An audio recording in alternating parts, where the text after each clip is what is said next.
Welcome everyone. Just getting the screen share corrected here. All right, welcome everyone. Thanks for joining us on welcome everyone. Day Hi, two. Adish. Just getting the screen share.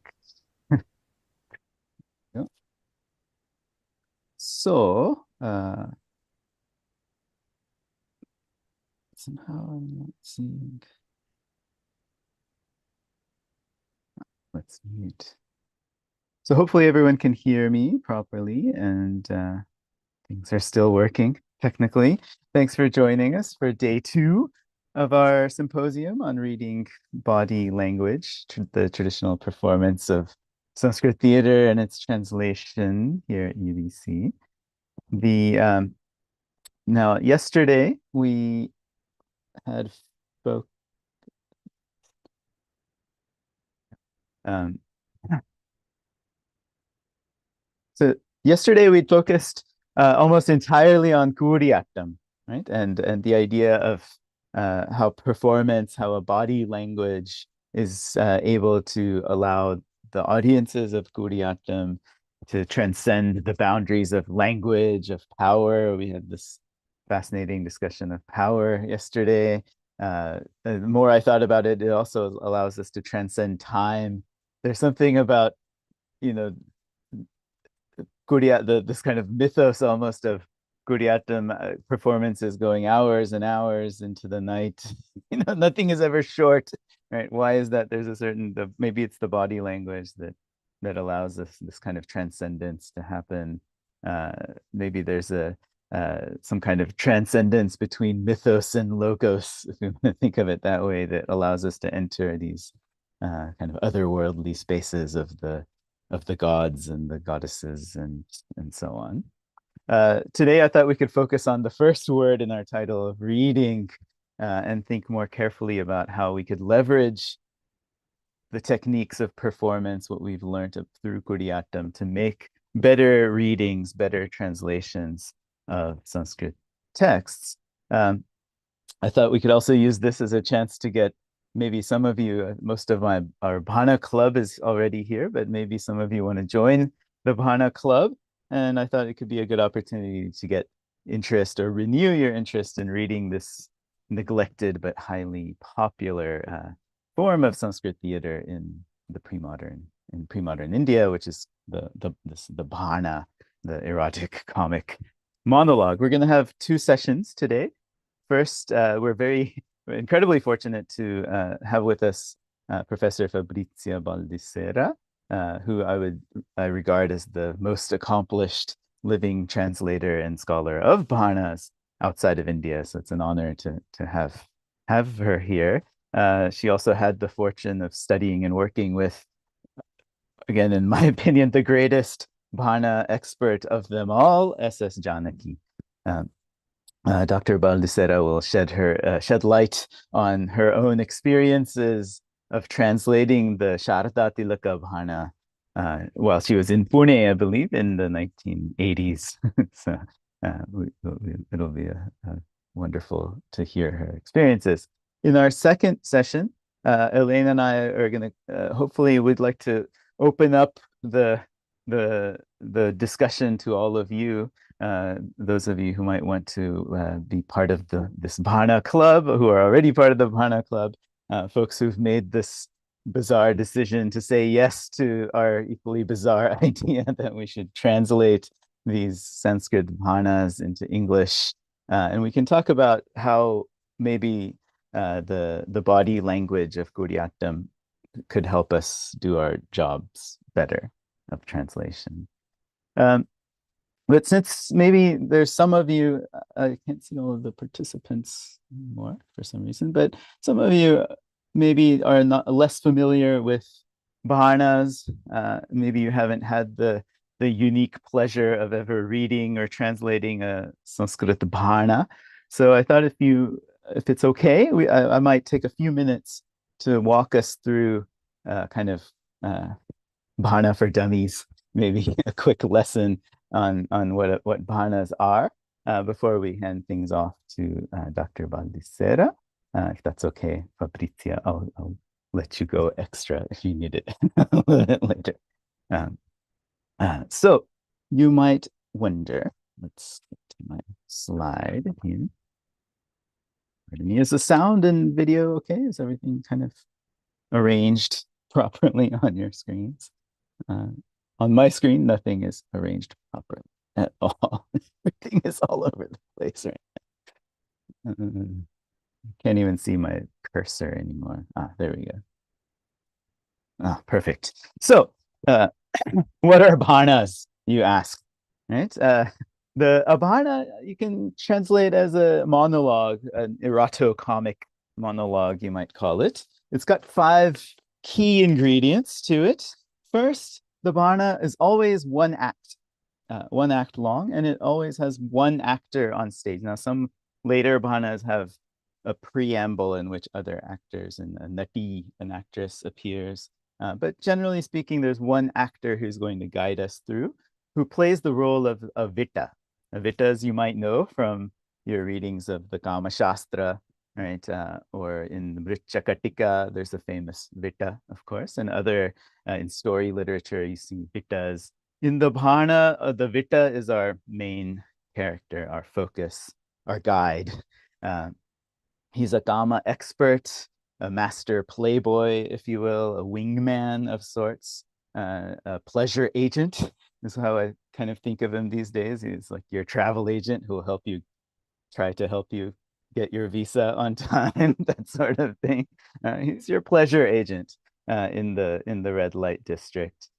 Someone who can help men hook up with courtesans, courtesans hook up with clients, find your love interests in the Veshaviti, the red light district of ancient urban India. Vitas are not, I should say, pimps, right? Unlike a recent, rather unfortunate translation has suggested, in that they don't appear to act like pimps you might encounter in modern life, who regularly use physical and psychological violence and intimidation to control, subjugate, and exploit women for financial gain. That aspect doesn't seem to appear in any significant way in the textual tradition, at least. Not to say that that didn't happen, of course, but in the plays, that's certainly not there.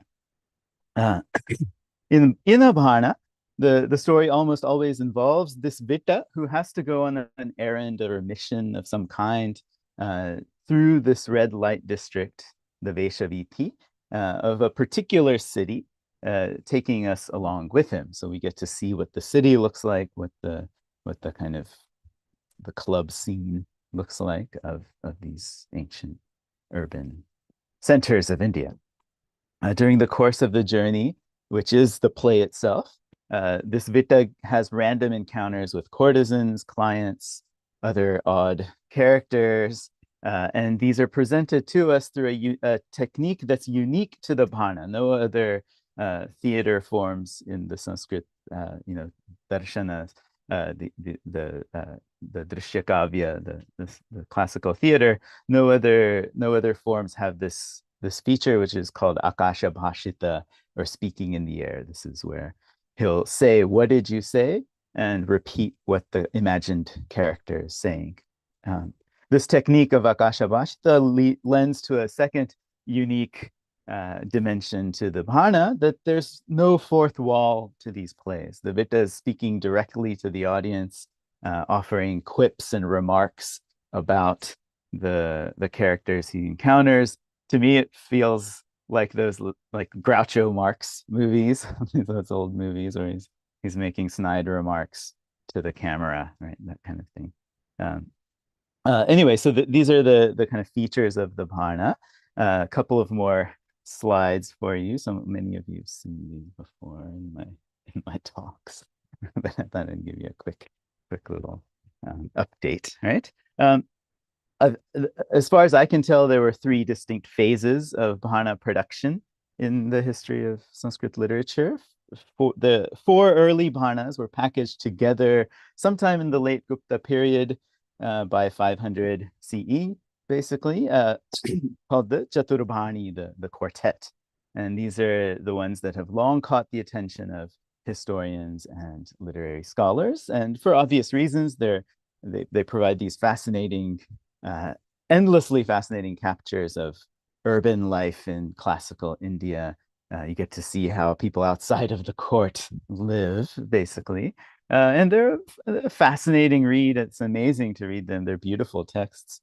Um, both of them are, all four of them are set in the cities of Ujjain and Pataliputra. Then there's a bit of an empty space historically in which there doesn't seem to have been bhanas composed, and then they're cited. There's kind of an empty. We don't know quite what happened to bhanas in that 500-year period, but in the early second millennium, 1000 to 1500, you get the appearance of what I call transitional bhanas. Some of these are set in the north, in Banaras, Kalinjar. Some are in the south, including Kodungalur. This is a very important bhana, the Vitanidra. And then after 1500 is when we get a veritable explosion of bhanas. Almost all of them, I would say, actually are produced in South India, especially in Kerala and Tamil Nadu. I've been able to locate 131 distinct works that are out there. Only about 40 altogether, counting the early and transitional bhanas, have been published. So there's a lot of work one can do. And as far as I can tell, this means that the bhanas are the most popular form of Sanskrit theater that we have remaining extant compared to natakas and prahasanas and so on. There's far more bhanas than all of those things. Prahasanas are number 2, as far as I can tell. There's a lot more to say about all of them, and as we read them and translate them and try to understand their worldviews, and we'll undoubtedly get a sharper picture of these bhanas. One thing I can mention before turning it over to Fabrizia is that while S.K. Day had famously suggested that the later bhanas have had an exclusive tendency towards the erotic, if you did your homework for today, you'll have seen that Elena and I recently have made an argument to the contrary, that the humor of the later bhanas is there. It exists, but it's highly referential and situated within the immediate context of its readership. It's localized humor. Okay, so without further, hopefully that makes sense. If you have any questions about bhanas, please put them in the chat. Without further ado, then let me introduce to you our first speaker of the day, Professor Fabrizia Baldissera, who's an emeritus professor of Sanskrit literature at the Department of Languages, Literatures, and Intercultural Studies at Firenze in Florence, Italy, and now living somewhere outside in a beautiful countryside estate, a country home with a beautiful view that she showed me a couple of days ago through her Zoom. I'm very jealous. She's a world-renowned senior expert in Sanskrit drama, poetry, aesthetics, translation, and gender. Important publications include her editions and translations of the Sharda Tilaka Bhana of Shankara and Kshemendra's Narmamala, along with a number of impactful articles on love, emotions, and the body in Sanskrit theater and poetry, as well as Körpersprache, if I'm not butchering the German, body language in Indian dance with Axel Michaels. And that was, in fact, one of the things that popped that idea into my head of body language and how can we think of body language with Gaudiya and so on.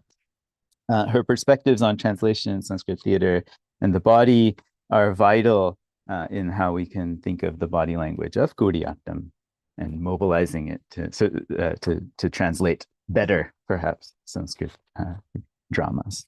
So without further ado, let me turn it over to Dr. Malvisera and turn off my screen share. Hi, everybody. Thank you for inviting me into this. And perhaps I should say one thing immediately when you were talking about the body, before speaking of this bana, that to understand the bana, when I arrived in Pune, apart from the fact that I fell from a scooter in Bombay 3 days before arriving in Pune, so I couldn't move my right leg, Oh, God. I wanted to learn Bharatanatyam because it was the only interesting dance form offered in Pune by a very good teacher. So I went to her and we did only hastas for a while, mudras if you prefer, because I couldn't, I mean, I was sitting there blocked, so couldn't move the rest of the body, but I could move my hands and my eyes and my face. And I had done some pantomime before with Piccolo Teatro in Milan when I started studying Greek and Sanskrit and so on. And the other thing is, I think the comic in India needs to be reinstated. And because now they like Sanskrit so much, you have Artha Shastra. And in Artha Shastra, there is one very nice part. There is a little thing about actors. And actors are freely allowed to make fun of everything, meaning religion, important people. You can see, I think it's 4161. I must have it here, but every time I try to show things on my from my computer, I think, I may be wrong, but before when I tried, everything disappears. But anyway, here it is. It says 4161. There are a few verses on actors first, saying Kushilava Varsharatram Ekastava Seyu. They should all live in one place. Kamadamam Atimatram Ekasyati Vadam Cha Varjayehu. They should avoid making jokes only at one person and things like that. For violating that, the fine is 12 panas. Tasyatikrame Vadashapano Dandaha. And then Kushilavaish Charana Bhikshukas Cha Vyakhyataha. The discussion of actors explains also things pertaining to wandering troubadour, if you like, the charana, and mendicants. But this one is the actors may freely perform satirical acts, poking fun at various regions, disha, caste, varna, I translate caste, of course, it's not caste, but similar, lineages, Vedic schools, charana, and mituna. So I don't see why now it's a bit more difficult, but in the time of Artha Shastra, it was absolutely allowed. 4161, Kamam Desha Jati Gotra Charana Maithuna Avahasana Narmayeyuch, with the verb narm, which is the same as my Narma Malok Kshemendra, which is even more fun. And while I do that, I also thought, like once a couple of years ago, I was speaking about comic theater, and I thought, what could I give to show without showing acting? Something that is similar to it in contemporary art from India. Actually, this is something made in England. It's called Made in England. And I share this. I can't make it very big because I'm very bad with these things, but I'll try. Just a second. There's an art piece. I'm sorry that I'm so bad on this. Try now. I just had to change the setting here. Yeah. Condividi. Huh? Share. Okay, this. Can you see it? Can you see this? It's actually, these little things are as tall as the man who made them. This is Nandi, this is the temple, and you can sort of push your way in. That's what he explained. It's called L.N. Talur. He's an artist, and he made this piece in 2002, between 2002 and 2001. And what he said about it, it's called Made in England, a Temple for India. I wonder why he made it in England. You can all think about it. And anyway, it's a temple for India with a Shiva lingam, of course. A very nice one with Nandi being red in front of this black thing. It is inflatable, portable, becomes very small, as it's 3 meters tall, but then it becomes very small. And he wrote a little piece called My Experiment with Truth, taking it from Gandhi. So I thought one could make fun of everything, including using a local thing, vaguely local. Anyway, apart from this kind of preamble, I don't want to share anything else, I think, if I manage to go back to normal. Very difficult.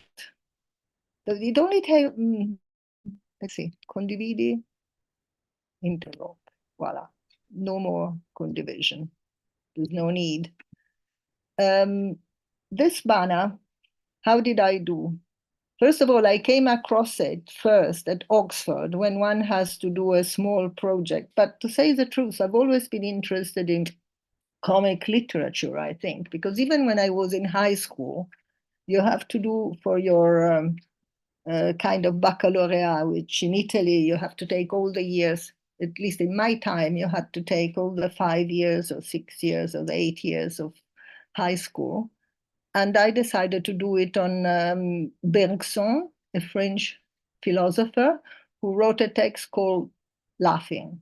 What does it mean to laugh? Le rire.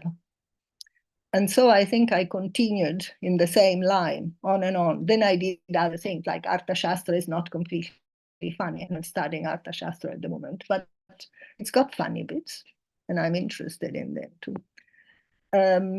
And when I was studying at Oxford, when you finish your course, your BA, you have to do a special text. And usually, I was with Richard Gombrich, and we went to the library, to the Bodleian Library, and looked through all the manuscripts. But I had already read a bit. I loved theatre, so I looked at what William Jones would say about texts that are not published.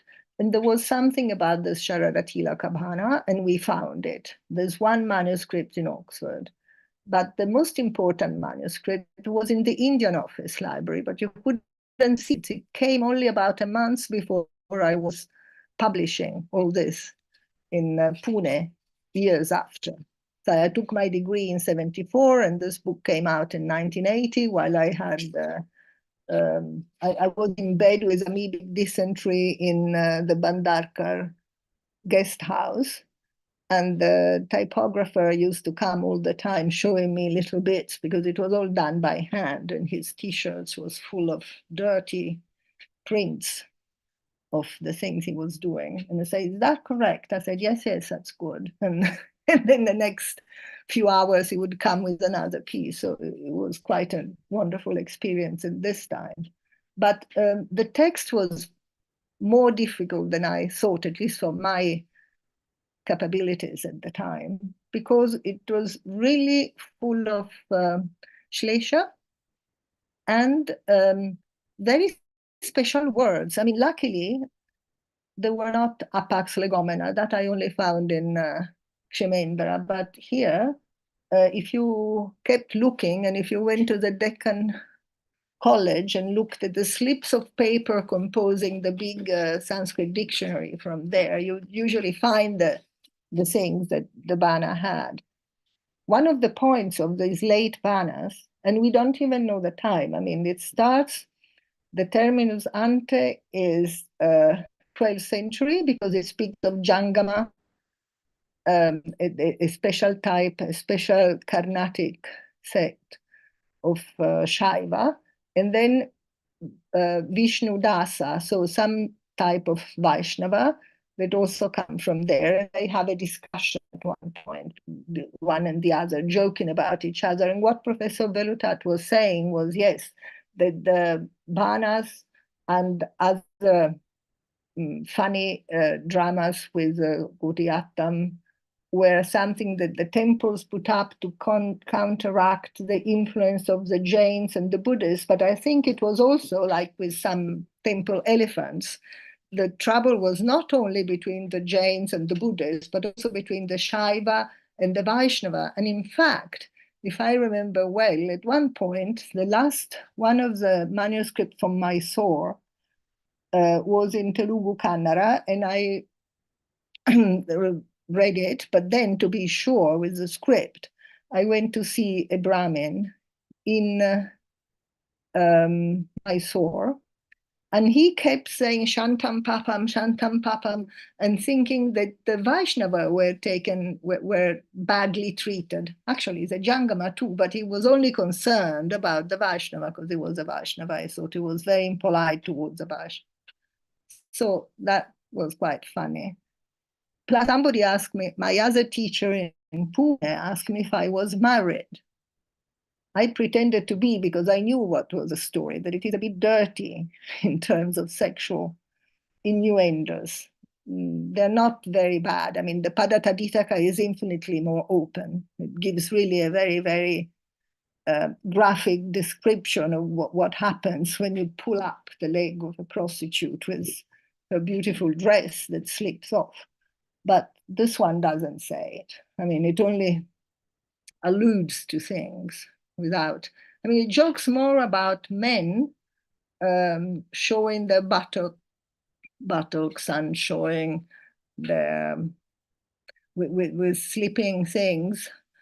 The Brahmins run very, very quickly because they want to eat the naivedya, the food of the offerings. And so the back of the dhoti slips and the buttocks come out. But some other horrible person has more than buttocks showing, and he's an astrologer, a very unhappy astrologer. Anyway, it was complicated, and because I didn't know so much in the beginning about Indian theater, I read a lot of things before to know about it. So I read the French text of Lévy, then I read Gavronsky, then I read as much as I could. All the English people or people writing in English did not like Banas much, or anyway, they didn't like these old ones. Not only they, but also the history of Indian literature by several people. Warder, no, he doesn't judge things in such a way, but the older people, yes. I can't remember his name, we will come back. And the other thing is, if you look at the theory, Natya Shastra and Sahitya Darpana, and before the other one, the Dasharupaka, Dhananjaya, they don't give, none of them says that the bana has to be one day. In fact, there's one that lasts for 12 days, only one, I think, a Bengali one that lasts for 10 days. But usually it is one day, and usually it is from the sunset. But some of them, this one starts in the morning, for instance, and ends up with the moon. And the Padataditaka also gives a beautiful description then of the moon. So depends. The Padataditaka is another one I translated, but I translated it into Italian for Einaudi, so it's something else. And I had translated, it was very funny because I translated it a couple of years before this beautiful quartet of Kosari came out by this, by Somadev, Vasudev, and Shaba Desto. But because in that text we had a lot of other texts, it came out later because I had to revise like 600 pages of other people translations of all kinds of texts on erotic literature. Beautiful, huh? Not dirty, erotic, different.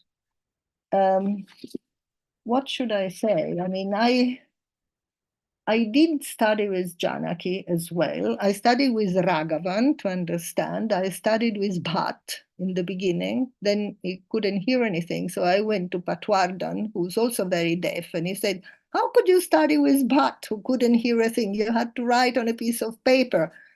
I said, yes, I had to write on a piece of paper. Huh? What did you say? You know, it was all like that. So it was really quite funny. And then my husband later, when I studied again with Patwardhan for something else, came, and I'm very, very bad with directions.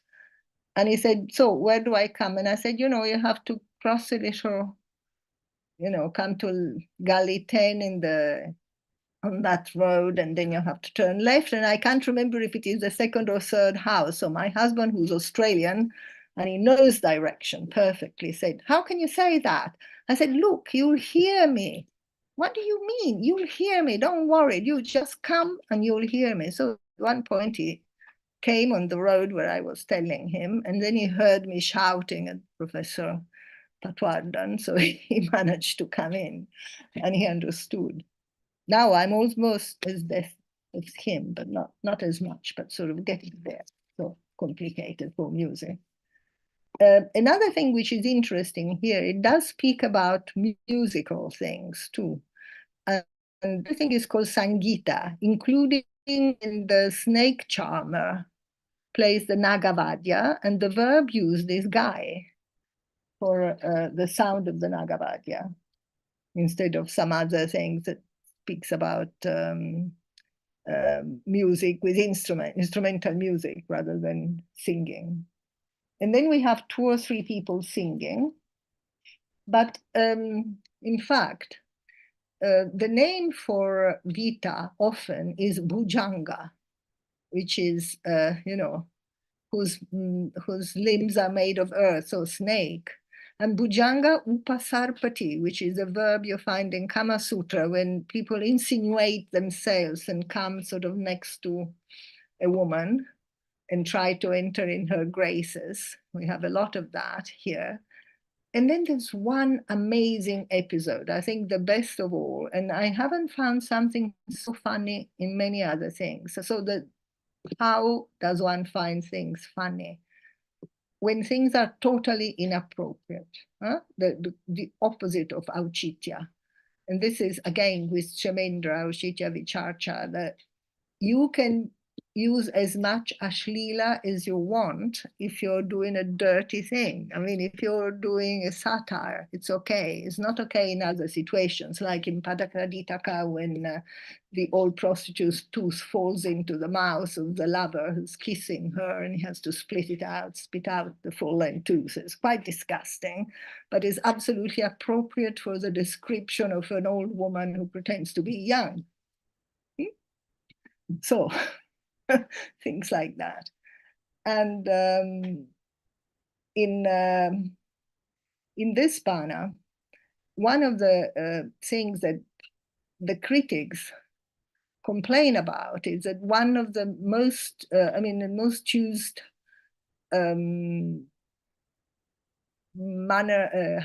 tropes is anuprasa, alliteration. There's lots of alliterations, but they're quite beautiful. I think they're much better if they're acted. I mean, while you say it, your body moves and all the things like Samullola Kallolini and so on. That is from Gita Govinda, actually, but there's something very similar here. So there's lots of echoes of other poetry. It has very refined words. The choice of words, for instance, to say a Brahmin, instead of saying Bipa or Brahman, I say Agra Janman, somebody who's born first, and that means a Brahmin. And you understand it's a Brahmin by what follows. Otherwise, it may mean elder brother or other things, but it actually meant a Brahmin. And the funniest episode that I wanted to tell is when a Tridandin ascetics full of nyasa marks, tripundraka and everything, has eaten a very good meal. Now, a Tridandin ascetic should not eat a very good meal. So he was full of food. He was very happy, probably had drunk also, so the text doesn't tell us that. And he passes in front of the house of a very famous courtesan, and he thinks, why shouldn't I have the courtesan this time? So he puts all the symbols of his trade, so the the tridandin, the dandas, and the kaupina that he had. He throws it onto the bed of a cowherd that was in a house next to it. And then he wipes with saliva all the signs from his head.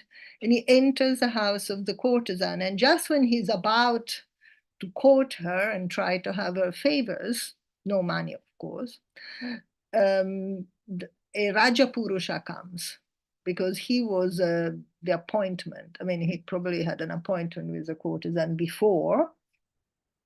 And so she paints him again. I mean, he's taken away all those marks and she puts all the marks back onto him to dress him as a statue. And he puts him as a statue on one side and he has to stay there very rigid. But then she puts a lamp on his head, saying that he's not just a statue, he's a lamp. And so the lamp, of course, is made of wax, I imagine. It doesn't say what kind of lamp, but she lights it. And so the lamp is there. And the Raja Purush at one point says, but what's that? And the woman said, well, can't you see he's a statue holding a lamp? He says, yes, but if he's a statue holding the lamp, why does he keep hissing, sit, sit? And why is he licking the wax coming down? And at that point, the poor ascetic gets very, very scared and runs off. And this is like 2 pages of descriptions. So there's something strange and moving there. And then there's a story, a strange story. This Vita is called Rasika Shekhara. Now, Rasika, it's a wonderful thing. It's somebody who feels the rasa, and it is a bit like a Sahrdaya, somebody who shares the rasa with you, not alone. I mean, that I think is the most important thing in India, the socializing of emotions as well. What the gentleman was saying yesterday, I forgot his name. There was an American or a Canadian chap, oldish, who was talking about it. And in the case of Rasika Shekhar and others, and I think India and Italy are very similar in that when there is a wonderful experience, we don't like to be alone in experiencing it, even in nature. And this is completely contrary to the north of Europe. My husband and many other friends I had before got really angry with me because I exclaim when I go in a beautiful place. I say, oh, look, this flower has got a special color and now the sky is changing, you know. Of course, they see it like me, but to me and to lots of other Italians and some Indians, I think that one of the most wonderful things is to share a beautiful experience, and not only to share sorrow.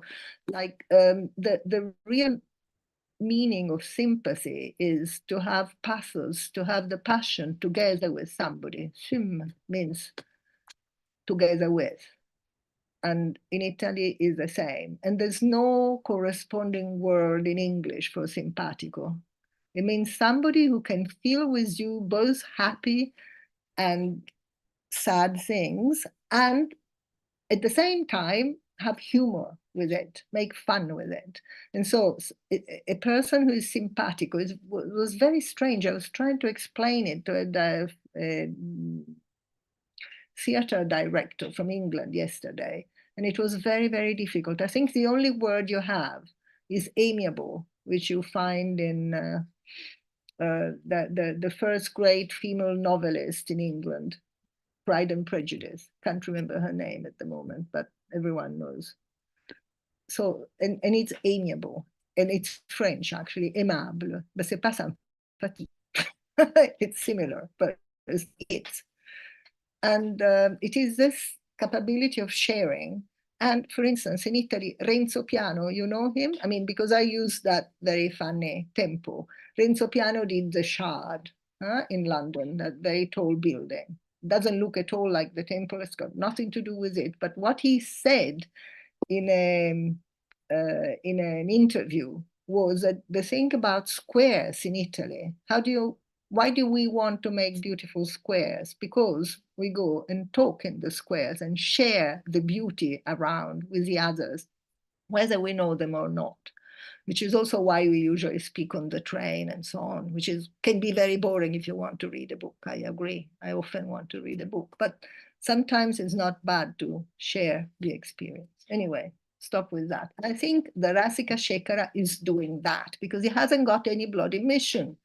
Whereas in the oldest banas and in many banas, these men about town, or I put gallants. Now, my translation is very old-fashioned, not so much because it is 1980s, but because my second language is not English, it's French. And so my English was kind of primitive. And I used the English of my Indian teachers rather than Oxford because I had already left Oxford and they had a very old fashioned English. So I have gallants. And then my husband laughs because once I wrote that there was a noble steed with, with a damsel on it. And he said, no, that's too much. Huh? Put horse and put woman or something. And then I sort of change my language. So if I have to translate it again, I suppose I would change things. And I looked at it. And actually, I'm also surprised because it is not something that you read and immediately understand. I mean, I remember, so that's different. But for anyone else, like there is a description of a garden where we have 31 different items in one long compound. And they're all different white things, including snakes. Mostly it is a Vitanka, it is a spring garden called Vitanka, and it's got this succession of white things. So the images are beautiful. There is that. Then there's another image, and that has got no sexual connotation at all, except for the beauty and the perfume. That two things which I always thought are in Indian caviar. This is really a piece of caviar, a lot of it, is there's something missing on our part, like what we like for beauty, little insects moving, is butterflies. But in India, no, the lovers are not butterflies. Or non più farfallone amoroso. This is Mozart, but it's in Italian. Huh? A farfallone is a big butterfly. In India, there are bees, and they are the big bees, the black bees, Brahmara. We have something similar. And the trick with the bees, it evokes two things, the noise, which is beautiful, and for this kind of sensitivity evokes sounds made during lovemaking, like the Panchama note, which is actually soul. Huh? I don't know what it is in English, but soul, I used to play the cello, is a very deep note, like that. And that is the sound of the manini. Why does she make soul and not re or mi? It's very strange to me. But it's supposed to be a sound that you make when you're very happy making love. I would have thought it would be more like a soprano sound, but it is an alto for Indian things. And number two, the bees are also sweet because they do honey, like Melissa Greek. So if you speak of the black bees, you have the sound, the perfume, no, sorry, the taste of the honey, and the fact of there being in a long, long row, like the bow of the Kama's arrows. When he draws the bow, the string is made of bees. So it has a twang that resounds also with the bees. And that exists in a real instrument in India. There is a special type of viella in a kind of small violin that they use in Rajasthan and they use in an island in Greece, which is Karpathos. So I was really amazed when I saw it. It is a small violin, and the bow is full of little bells, the same bells that dancers have on their feet. And what is really extraordinary is that it is in Rajasthan, it is there, and it is on, obviously, the idea of the bow of Kama comes from there, I think. Or the other way around. I don't think that they try to imitate bees, but they might have. And there is, I can't remember who it is. I think it's Schumann or Schubert. I always confuse the two because of the name. There is a little piece which is called the Bumblebee for cello. So there you are. I'm sorry, always that, the music. And number three, the perfumes. The perfumes are missing with us because it's not hot enough to express the perfumes. And the smells, of course, you also talk about smells. The same in Italian ancient poetry. If you read more than Dante, the other one, marvelous. Oh, my favorite poem, can't remember. Mi aiuti, Elena? Quello, l'amico di Dante, il primo amico, Cavalcanti, Guido Cavalcanti. He writes one very funny poem about somebody who smells like bad oil. But this is Tuscany, so oil is very important for Tuscany. Anyway, these things, in India instead, you only speak about wonderful perfumes when you have a caviar piece. And very rarely, and in Banas, there are some people who stink, of course. And then you have something awful, which is the combats between animals, which are very, very violent because they put knives. They put the blades of knives on the feet of cocks. I don't know what they do. For rams, there's no need because they're violent enough with their horns. I've seen it. I've seen it not in India, but I've seen two rams in Corsica, and I asked my husband, please, let's go away. I don't want to see in case one of the horns comes off and all the blood comes out, because I've seen something like that before. And it's very strange. What is Evita? Huh? Evita is explained in these bhanas as somebody who is never a pimp. He doesn't get anything in exchange for his helping out with love situations. It's somebody who's experienced. And his experience is usually not young. There are some young ones, but usually the Vita in these bhanas, including mine, doesn't seem to be a very young person because he knows too many things, number one. And two, for instance, in Padataditaka, they explain that even very old men who cannot really make love anymore, but they can enjoy speaking about it, are Vitas, meaning they are, well, gallants is a very good word. I think they were playboys once, and they still feel the joy and the relish of remembering such situations. And lots of them have been very, very courageous because they're also heroes, actually. They are heroes in two ways. First, they're courageous and they don't hesitate to take up a sword to defend friends, but they also give all the money to help friends or to musicians, for instance, like the guy in Mruchakatika and like this wonderful film of The Music Room, for instance, of Satyajit Roy, if you've seen it. There's an ex-king. There's lots of ex-kings in India. They became very poor and then they decided to give the beautiful palaces as hotels and became rather rich again, luckily for them. And they sold their jewels not to museums because the museums are not rich enough, but to rich Americans and so on. Anyway, here you have everything. It's very, very strange. And when I translated it, as I say, I only had a limited vocabulary, but then of mine. But then, of course, I tried to read as much as I could and all this. I didn't know what a trough was. Do you know? It's that in English, Troughh, trough. This word was told to me by M.V. Patwardhan, who knew English much better than I did. He was 78 at the time. And it's a little thing, in Italian it's called cercine, but that is the Tuscan word, I think. My dad told me. It is a cloth turned round, squashed, and you put it on your head and you can put a basket on it. So it was a woman who had this on her head, and on top of it, she was carrying a basket with things. And there's lots of these things. You see them in India all the time. You also see offerings for temples. You see the bowls sometimes have it as well as the things on their legs. So a lot of the things I found here, I found in India from 1978 to 80 when I was living in Pune.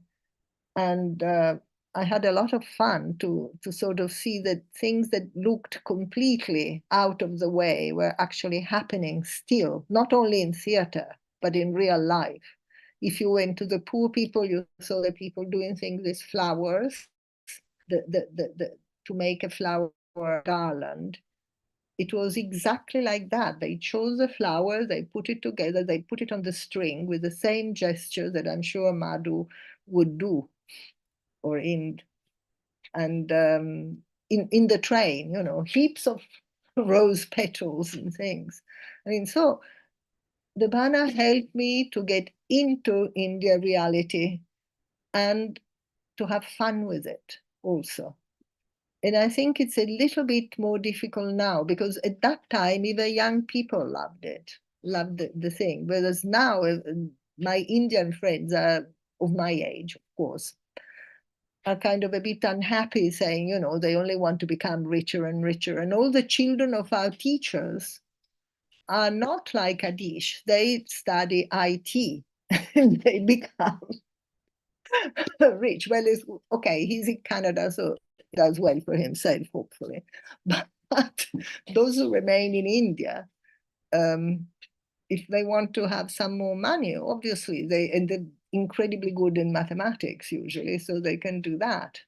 And it's a long tradition also, the mathematics, not the IT. It's becoming a long tradition. And the other thing, which is the other thing I wanted to talk about, now my time is almost finished, but this Sharada Tilaka is, we know that the ending time is the middle of the 18th century, because that is when the manuscript was found by Mackenzie. But it talks about the Kalatra Patrika 2 times. And I could share that, I think, the verses, if I manage. Sorry, I'm so bad again, but I should have that. No, not this, the mail. But well, anyway, 2 times it mentioned the Kalatra Patrika. The Kalatra Patrika is an agreement, a written agreement with 2 witnesses between a Nagaraka, not Orevita, but also Nagaraka, meaning a man about town, one of the rich men that the Kama Shastra talks about, Kama Sutra also, to do a temporary marriage, usually with a sister or the younger sister, Kaniyasi, of a prostitute. And the first one is a Vasanta Tilaka of the 15th century from Bengal, from Amla. And then certainly here, and there are some other ones, but not many. And then I was interested in this Kalatra Patrika. The idea is that the little girl, when she comes of age, means after her first menses, she can be sort of in a temporary marriage with one of these men. Have you seen Salam Bombay? Do you remember 12 Roses? Salam Bombay film? No? Well, I suggest you see it. And by Meera Nair. And in that film, you also see that the young woman, okay, she's obliged to be a prostitute. Here we don't know about the others. These ones come from prostitute families, so it's kind of normal. But one girl is kidnapped from Nepal, and then in a prostitute family picks her up somehow and give her to a man to deflower and teach her things. Okay, so it is the same. He has a right to be with this girl for a set period of time, which is one case is 1 month, and in the other is 3 months, and have to give things like trini nishkani, so 3 golden coins every day, a certain amount of perfume, a certain amount of betel, a certain amount of vastra every month, and 1 or 2 new clothes and things like that. And in exchange, she's got to be behaving like his wife. If she's unfaithful, he's got the right to be with her for life without paying, as if she was a sort of concubine or wife. Now, I was wondering, what what a strange thing, I was thinking, until I came across the Shige Ornika Muta, and it is an Arab and then also an Iranian thing, which is in Iran, the Shiite allow it, the Sunni, no, not anymore. But it is a pre-Islamic thing, which is also in a surah of the Quran, is a surah 4, the verse 24. Is not really so understandable, but there is a story of the Prophet done by a scholar from Mecca, which says that his grandmother used to be that. And in Iran is now better, apparently, for young women to be, unless they're 9 years old, I mean, when they're older and they can choose, because it's a marriage for choice.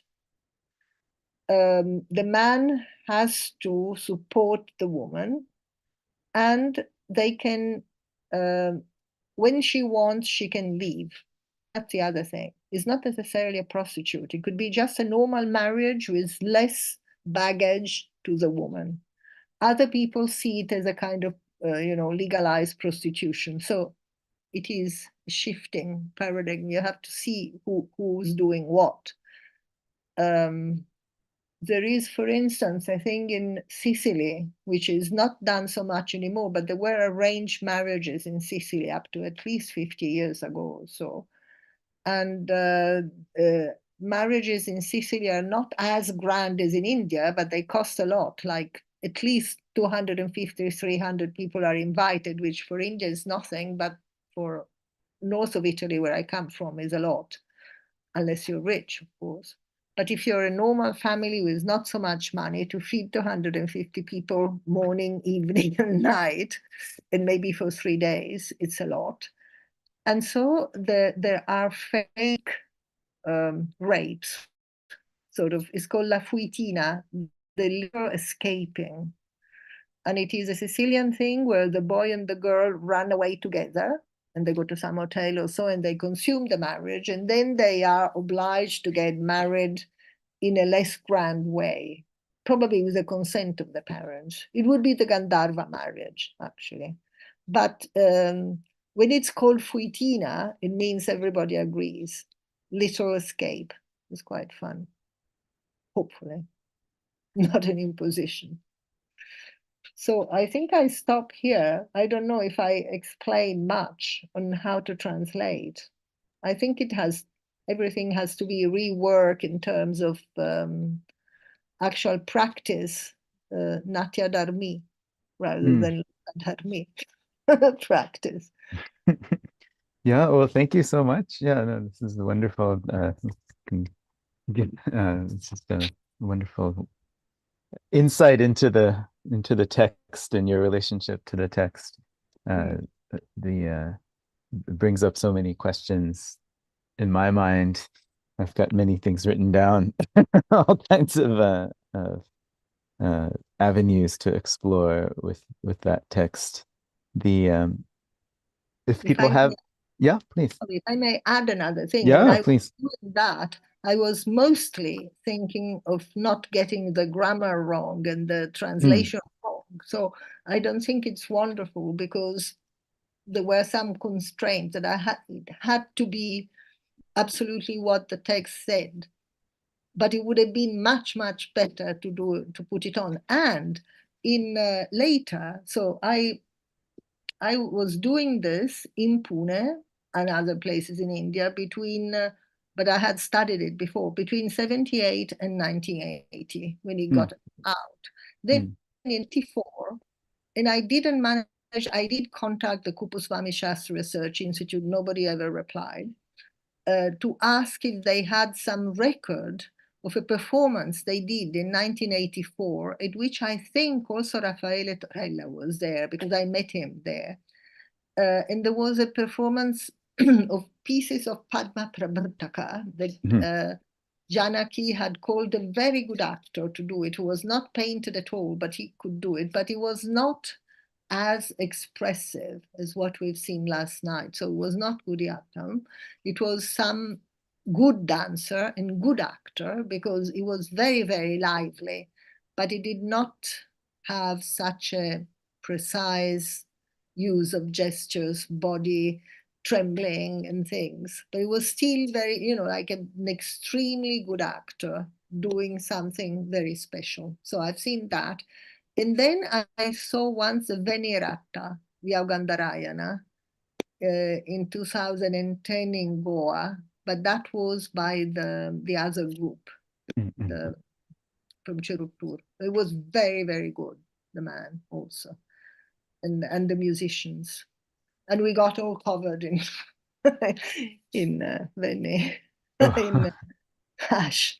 Oh, Yeah. okay. Oh. Do it at us. He had a lot of, I didn't know what those things full of gray stuff were. He had the pieces of, he had the leaves, tamala leaves full. Huh. And then we got it all on us. And it was very close, the audience, to the thing.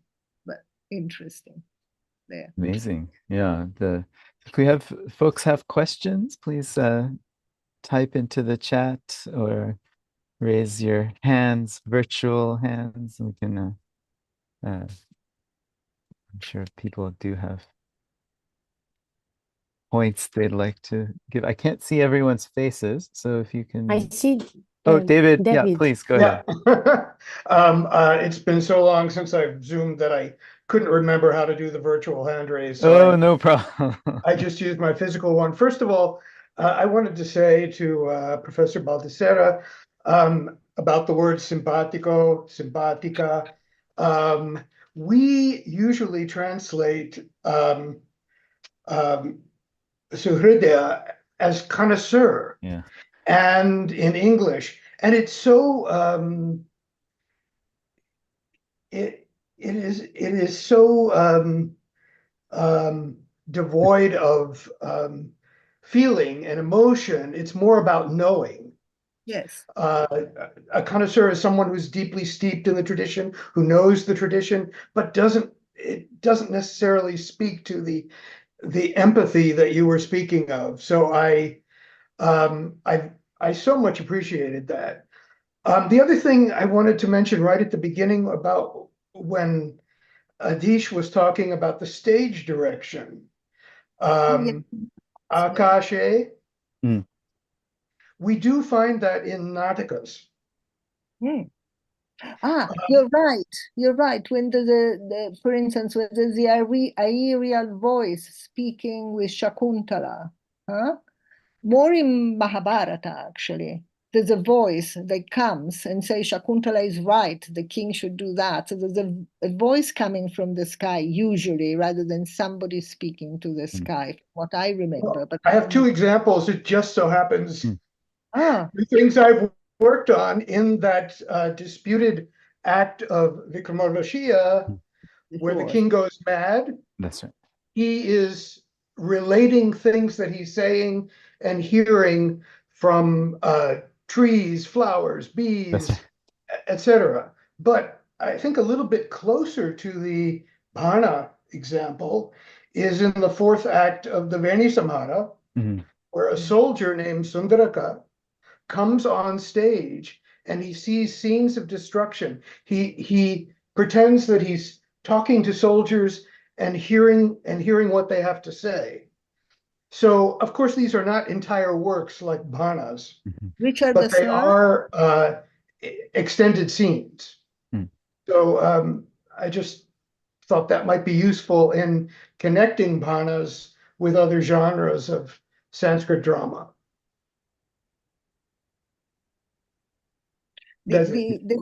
I wanted to say that is very interesting.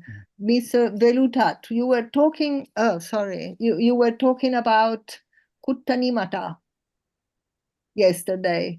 And that also came to mind when, but I read it after the Bhana. So that is really so interesting. There is a new article by Goudot, maybe it came out a couple of years ago, but I only noticed it now, about Rudraganika and all that. And he made the point about when exactly there were these girls in South Indian temples. I thought the first the first inscription was from 1002 or so in Tamil Nadu, but he's found something older. So perhaps you'd be interested to read that. I have it in this famous piece of paper that I have to see. Mm. I think I wrote it here, maybe. Otherwise, I'll send it. I'm not so sure. No, of course I didn't put it. It is in the Krakow Journal of Oriental Studies or something by Dominic Goodall, and it's called something like Rudraganikas and Yeah.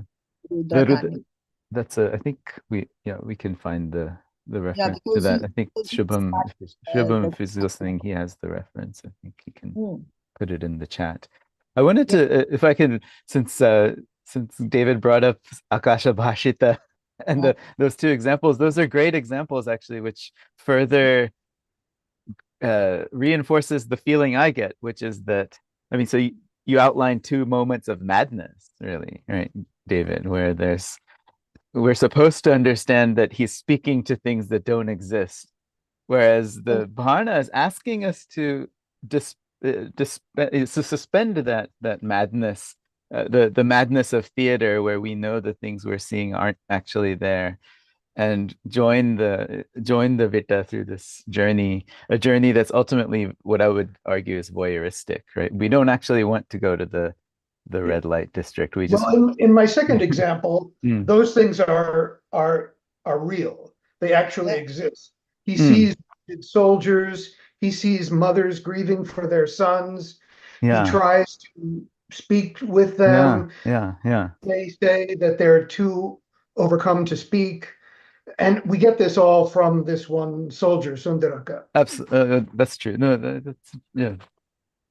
Which is maybe the inverse of the Bhana journey to the journey of the world of pleasure. We're seeing the world of grief. Right? Exactly, Yeah, yes. yeah, exactly. That's But also in true. a voyeuristic way, isn't it? We don't want to go there. We don't actually Right. want to go to the battlefield. We don't actually want to go to the red light But district. Yeah. the story of the statue with the light on the head reminds me of the Shala Bhangika. Yes. And of another thing, there's in Arthashastra, there's a special device.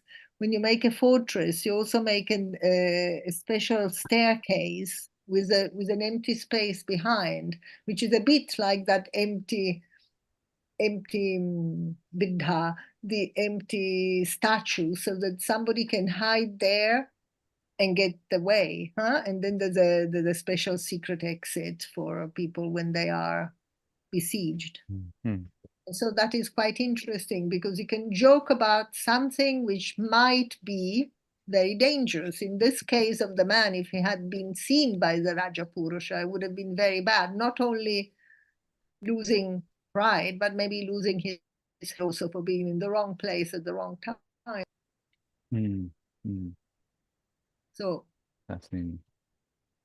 I think Leah has a question. I think Yeah, it was just a thought because this idea of the speaking to the sky technique appears in your and Alina's article as well. And what that really made me think of is the Kirtatuga technique in Kuriatam that was used primarily in earlier periods that when women were erased from the stage. So the actor would be able to perform without the actress in costume on stage. He would start and listen, and then he would repeat back her dialogue as a way of including her on the stage, but erasing the actual physical presence of the actress herself. And yes, so that the term that Chakyars use for that is Keta Aduga. Keta Aduga. Listening and pretending as if you are hearing and then replying. Yeah, so that parallel just seemed a bit of a parallel to me in a way. And my teacher was mentioning that at the performance at UNESCO, that originally they were planning on using that technique, and then at the last minute decided to bring a second character in costume to the stage. So she wasn't originally going to be in costume for that performance, and at the last minute they thought it would be more beautiful on stage to actually bring her, you know, an actress in costume instead of doing Keitatuga as well. Yeah. And also, Fabrizia, I appreciated your reflection on translation as a developing process, that you translated it to English in a certain way using certain words, and now years later you would translate it in a different way. Yeah, I think that's very much reflective of how translation is a living process, that much like Kuriatan performance, performing for audiences, you're creating products for audiences and have to change the language over time to most touch and reach and make sense to newer generations of audiences as well. Yeah. And I don't things change. And last year, sorry, in a moment, there's another question, but last year, a very good Italian poet, Patrizia Cavalli, passed away. And she translated The Tempest in a wonderful way. And that beautiful verse, full fathom 5, thy father lies, of his bones are corals made. She inverted 2 lines and it made absolute sense in Italian. It came beautiful.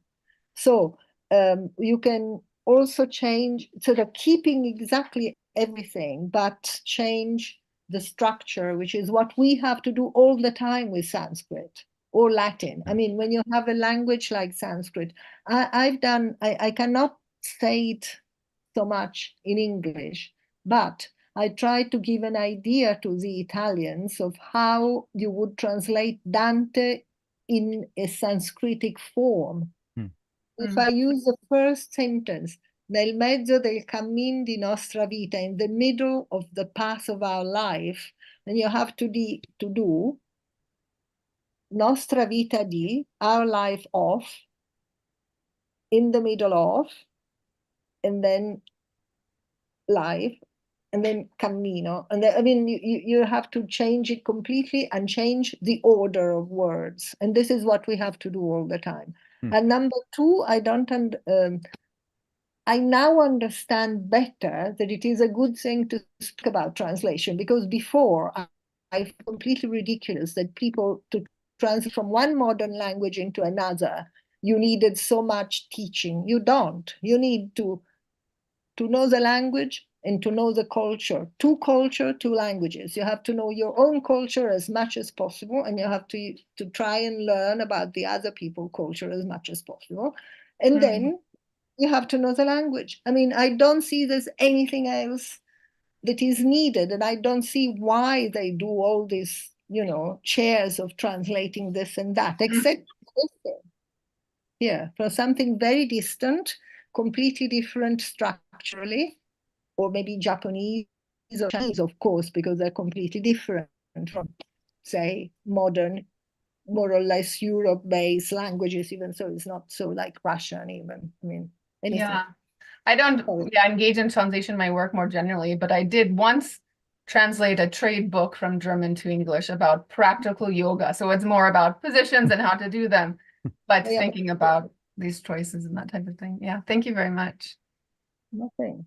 There's a girl with a hand up there. Kashi is a woman with her. Yeah, Kashi, please go ahead. Yeah, thank you. Thank you so much, Professor Baldessera. That it's really just fantastic to hear you talk about all of these experiences you had working with different scholars as part of your process of translating.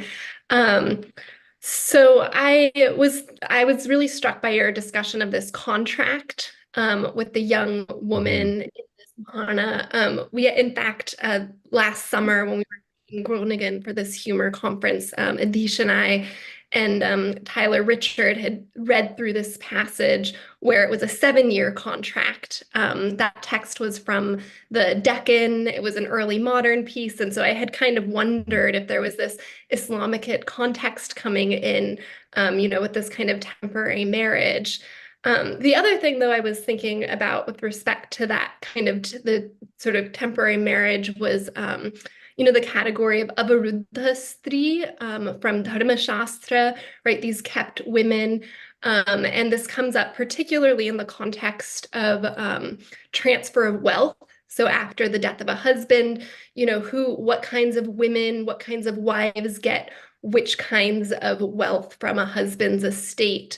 And so it just also made me think about the issue of anauchitya and violations of norms, and whether Dharma Shastra might be a useful sort of category for thinking about these bhanas, right? We often think about Kama Shastra as a kind of primary go-to place to put these texts in conversation.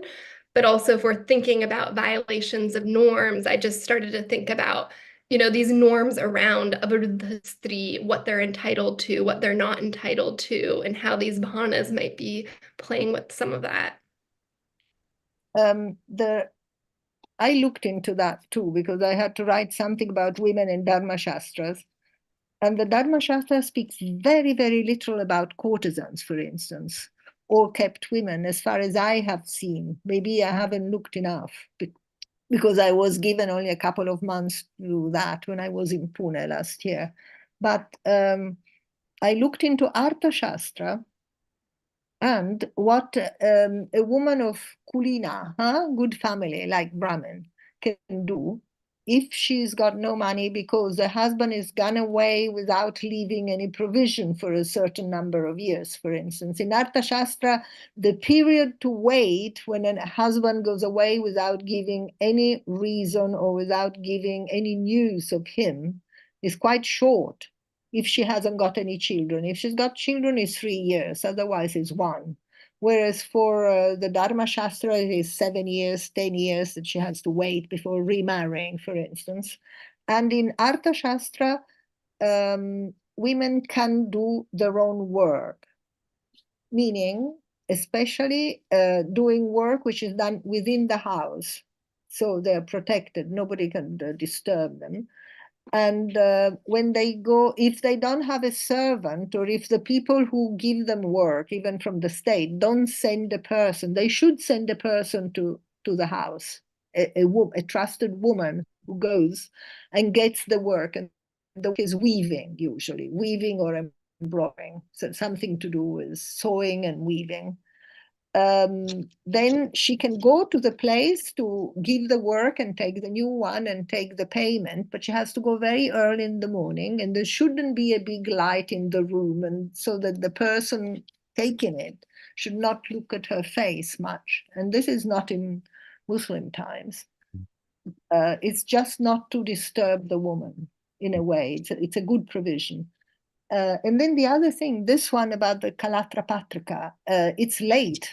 I mean, all the testimonies we have so far are late, and they point to the fact that this, rather than Perda, is something that possibly may come from Arabia and Iran, because it is earlier there, because it's in pre-Islamic times that it existed, that it is, apparently it is somehow, I don't know in what text, because I tried to find out, but I'm not learned enough to know it. And I went through the Encyclopedia Iranica, and they only mention it in passing when they speak about the type of marriages in Sogdian areas and Bactrian areas, which means Afghanistan, and so on. And they say, unfortunately, we didn't find any writings at that time, which is like between 500 AD or CE and 700.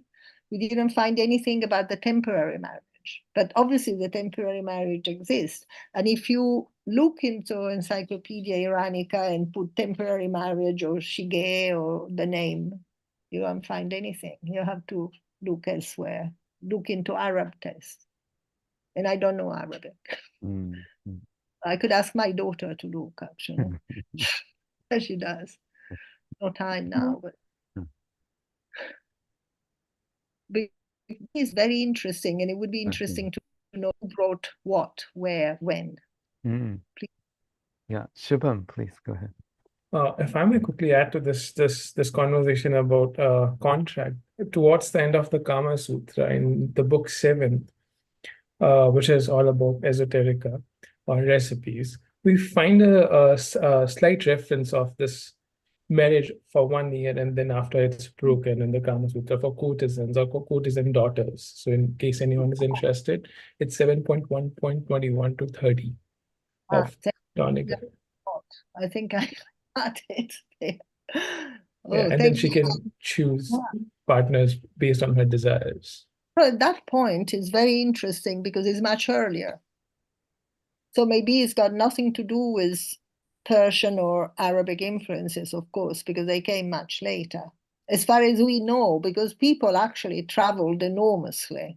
I mean, one of the most interesting things that I've done out of the usual stuff is to try and see the influence of Indian ideas around the seas of India in ancient times, which means from 3000 BCE to 500 CE, which is too much. And then I wrote 80 pages and then they wanted 11. But anyway, I found out a lot of things that were exchanged and I had to sort of narrow it down as much as possible.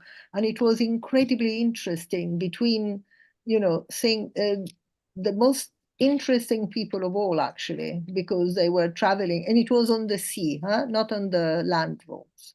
On the sea, it was movement of people and ideas along the Sea of India, and they went between the Sea of India and the west and the east. So they went between Zanzibar all the way to New Zealand, Easter Island, and so on, and China and Taiwan, and it was all done. I mean, the best boats were the Malaysian ones, which is very funny for Italians because we had I Pirati della Malesia, the pirates of Malaysia. Actually, they were the best navigators of all, copied now by the Australians with the double boat, because they had the outriggers. So their boats never capsized, so they could go anywhere. So we have Proto-Austronesian languages that are 6,000 years old on both sides of the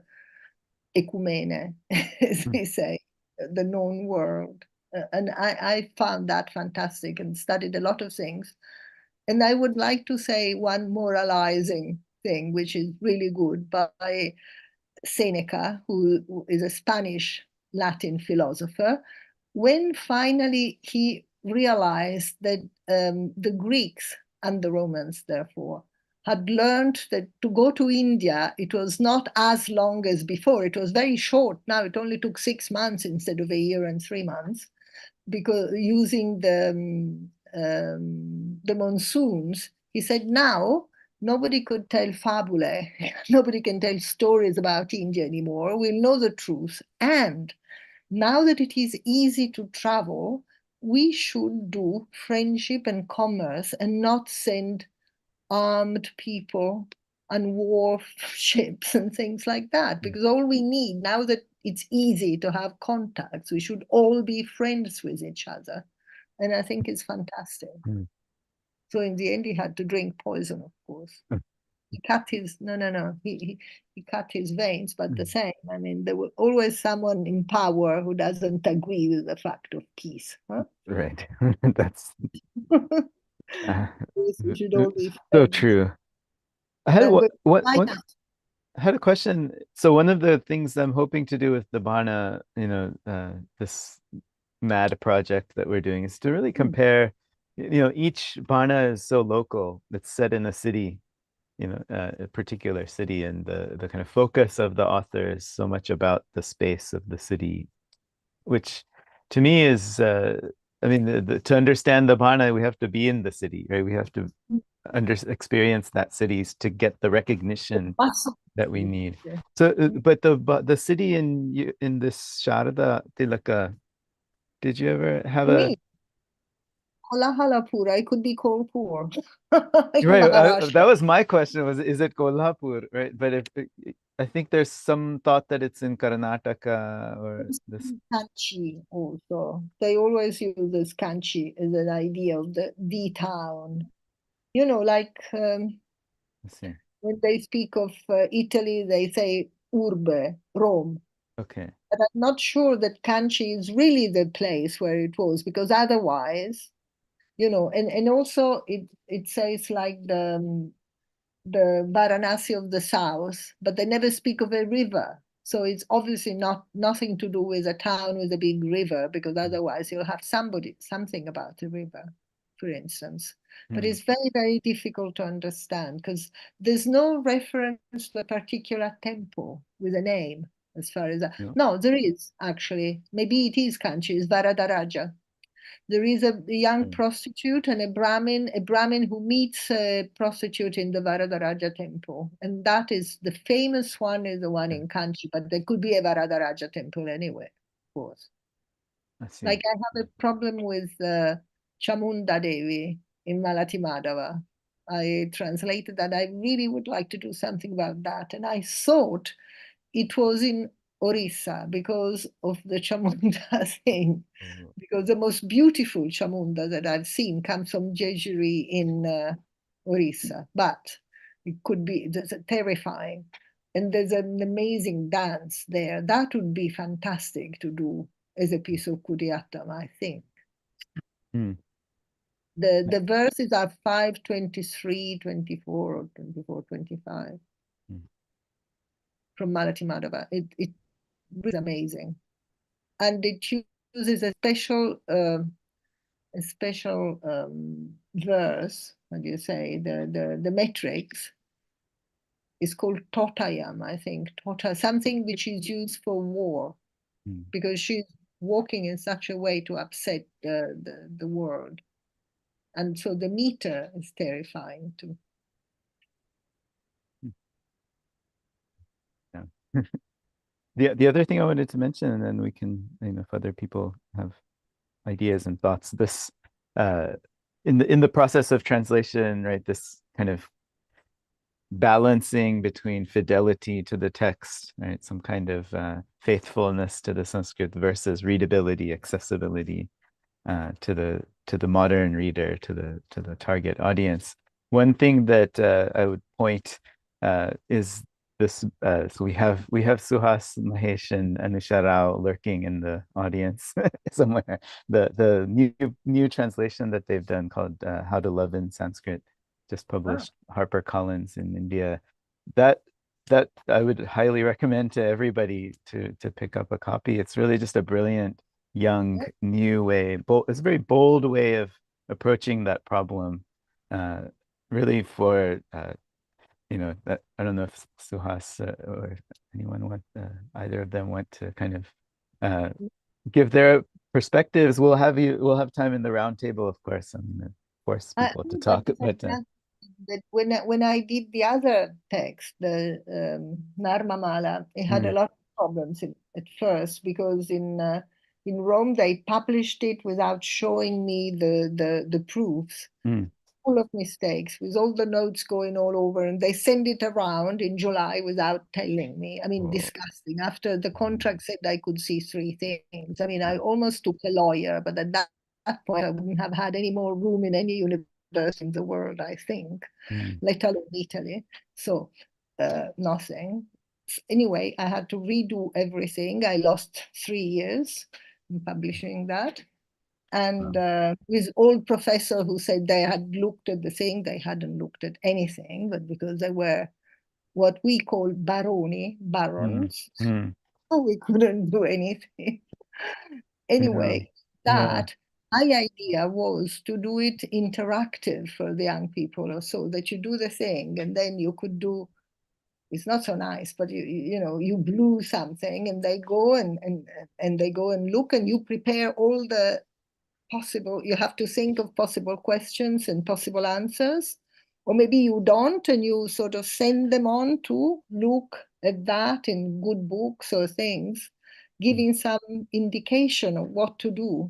And this is completely different from a theater. It's much more interesting to do the thing with performance, but you could also think that with time and with better abilities than mine in terms of computer sciences, one could really do something like that.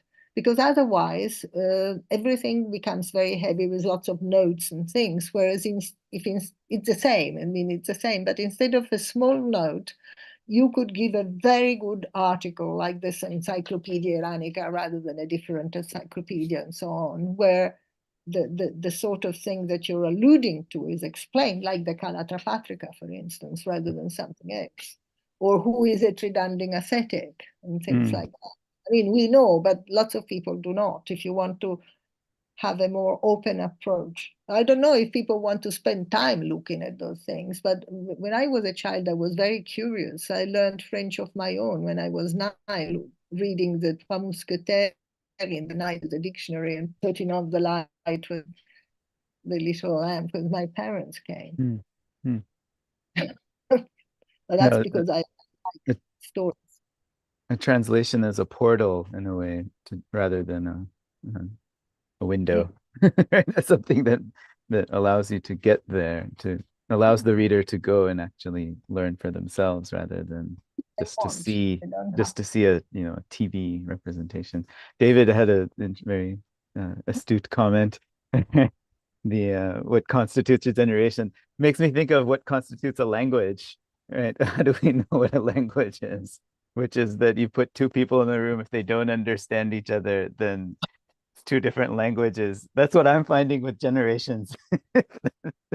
Now I'm feeling as I'm the next generation is because I don't understand the students who are. But I can tell you a thing, that one wonderful thing that happened years ago, Vaida did Vaida, the film director. He's also very good in theater. And two of his actors came to Italy, Polish, and they did a piece on the death of Nastasia Filipovna, comes from The Idiot. In the end, she's dead, and the two would-be lovers fight on her body, or anyway, they talk about her. Now, I don't know Polish. They were incredible. It was, I mean, I knew the text, but I didn't remember all the words because I read it many years before. And it was so well done that you really didn't need at all to understand what they said. But we were only 10 people who remained, who got that. And all the others, there weren't that many. There would have been 30 or 40. It was a small experimental theater in Milan. They all went away.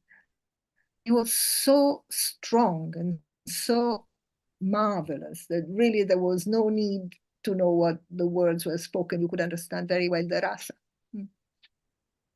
So, the rasa, through the body, right? Through the body and the sound. Even so, you don't even know. Or say once, many, many years before, there was an international poetry festival, and a man from Azerbaijan told a poem. And the sound was, I almost cried from the beauty. And I was like 25, so not 5. And then later somebody translated it, and it was about the snow that was covering everything and making everybody equal. And they were all under Russia. So it had connotations too, but the sound of his voice, he was an old man with this amazing voice, like Richard Burton reading Under Milkwood or something like that. Tears your heart out. Wow, incredible. Oh, beautiful. Well, yeah, you've given us so much to think about, so many ideas and thoughts of translation. When one is old, one lives through many different things. Well, wrong, of course. Lots of wrong. Well, yeah. And badly interpreted and all that. But they leave a trace. If we have no further questions, if anyone has any last comments, otherwise, why don't we thank Dr. Baldissera for this wonderful sort of journey through the processes of translation. We'll take, let's say, a 10-minute break here, and regather again, reconvene after I have a bit more tea, and we'll have our round table with Nepatya. I see that Margi, Madhu, and Indu are there in the audience, and we'll we'll have our kind of roundtable on the idea of maybe transcreation, moving from translation to transcreation. Is that possible? So see you in 10 minutes. So 9:50 here. You can do the math or wherever you are. So see you in 10 minutes.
Okay, maybe if folks are ready, we can get started.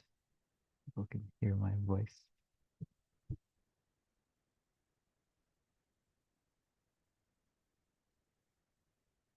So we have 30 people here. That's wonderful. Namaskaram, swagatam from Murikulam. Hope you've gotten some rest from yesterday. Today it's much easier. We can just be informal and we can brainstorm and think of interesting ways to make connect between bhanas and Kuriyattam and Sanskrit and performance and all kinds of things. So the point of the symposium, of course, and of this round table was really a way to bring together two different perspectives on theater, on literary culture, on performance, on texts, to kind of bring together Sanskrit studies and performance studies, to think about how these things can work together, maybe, to produce something interesting. And that was also what Elena and I we had madly brainstormed during the COVID. I forget exactly when we started chatting about doing something with Nepatya, but sometime between 2019 and 2020, we had done Exactly. Yes. at some point, sort of we had said, why don't we read a Bahana and have see if Madhuetan and Indu they want to make a performance of it, and they said yes. I don't know why, but they said yes, and then we kind of proceeded from there. So I thought for this roundtable, what we could do, if in some ways, is I want to get to a point where we can just have an open discussion with everybody on what kind of ideas are flowing through your heads. But I thought we'd give you a small sampler of what we did, to start with, and then we can see where it proceeds from there, and maybe even do some experimentation on the fly if we wanted to. So if that's okay, then what I thought I could do is walk you through a little bit of this article that was just published last month, I guess, April, finally, after many years of wrangling and delays and so on, just in Asian Literature and Translation, which I highly recommend. They're wonderful to work with, our friends in Cardiff. They're very willing. Also, it's an electronic journal, so they're willing to publish large translations as well. So they're, if any of you have translations that you want to do that maybe are, you're worried about getting published, do consult with them. That's my shill for Asian literature and translation. So there were a couple of thoughts and questions that motivated our work in that piece. I thought I could walk you through that. We can watch also maybe the whole thing, or part of the performance of the Bhana, one verse, one shlokam from the Bhana that Madhuetan had done. We can watch that. Many of you have seen it before in different venues, so it's nice to watch. I've seen it many times myself. And then we can talk about, maybe then after that I'll turn it to Elena and Madhu and Indu, and they can walk us through how they put together, how they took the text and made it alive. We can walk through that process, the Atta Prakaram and so on.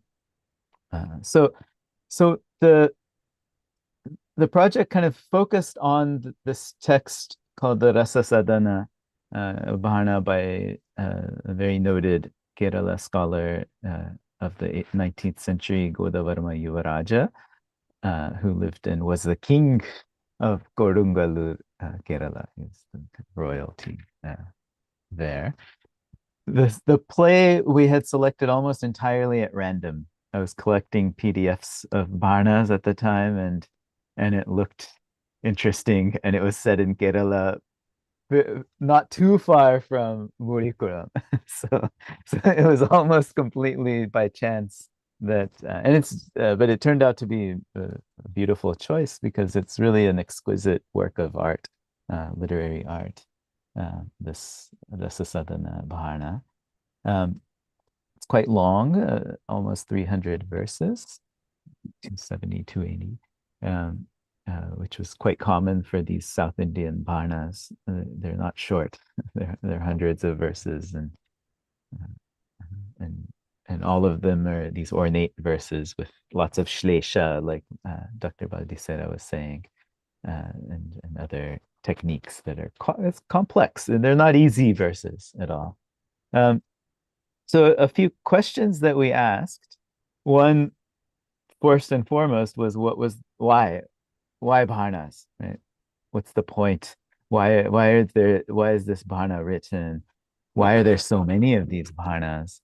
What's the cultural significance of Sanskrit Bharnas for early modern Kerala, so Kerala after the 14th century.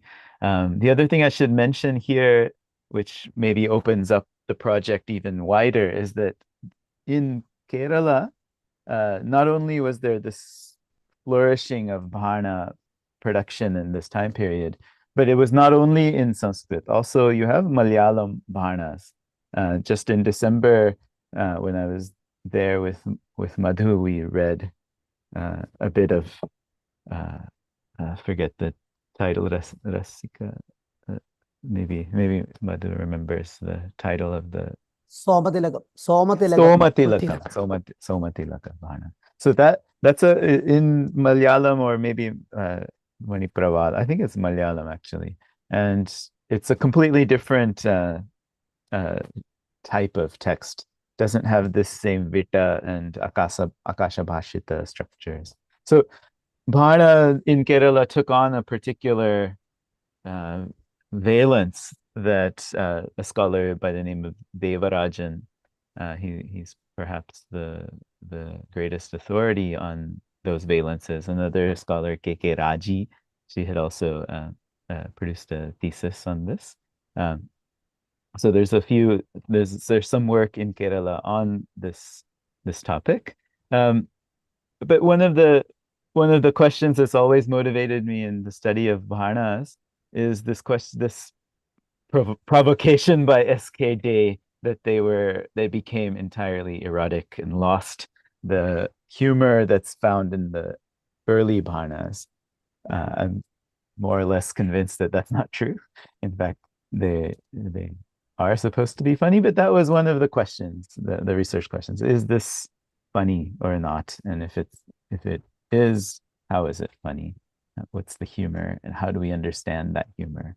And then the kind of methodological question, if you will, the question of theory, is that can we do something as wild as bringing together performance, right, the language of the body that Kuriyattam is centered on, to help us translate, to help us make this balance between fidelity to the text and accessibility to the reader, which a translator has to juggle. Can performance help us with that, since performance in a way kind of it moves us from the world of the word and onto the world of expression and the body and movement and rhythm and so on. So those are kind of our research questions. You can read the text. You can read the article. I don't want to give you so much go too much into it. But through the course of our research, we read a whole bunch of different verses here and there within the text. We read the opening. We kind of went through and found interesting verses. And we would have online, this was in the middle of COVID, right? If you remember it, where no one could travel and all we had was this, which we're back to. In a way, the irony of the ironic circle is complete. We're back to where we started with looking at each other on screens. But we had this discussions, we would have these discussions where Madhu would tell us, oh no, we can't do Angika with that verse. We would only do Vachika. We would only do a exposition, an oral exposition of what the verse means rather than physical and Angika acting. So then we had, in fact, in the article, we give an example of one of the verses where Madhuvetan gave us this beautiful half-hour long Vachika explanation of the this is the verse with the yajna, if you remember the the ritual, the Vedic yajna that's being compared to the courtesan and the boys that are trying to attract the courtesan. So we decided to focus on one verse, that the performance on this one verse and towards the end of the text, where it's clearly something that can be angika, that can have a physical enactment. And this is the verse. You can see it here. I think there's this fellow Kama Bharanta, that's his nickname, who a Brahmin who's not he doesn't really take care of himself. He's a bit of he's filthy. He doesn't wash himself very well, but he's trying to go and attract the courtesans in the red light district. This is our translation here.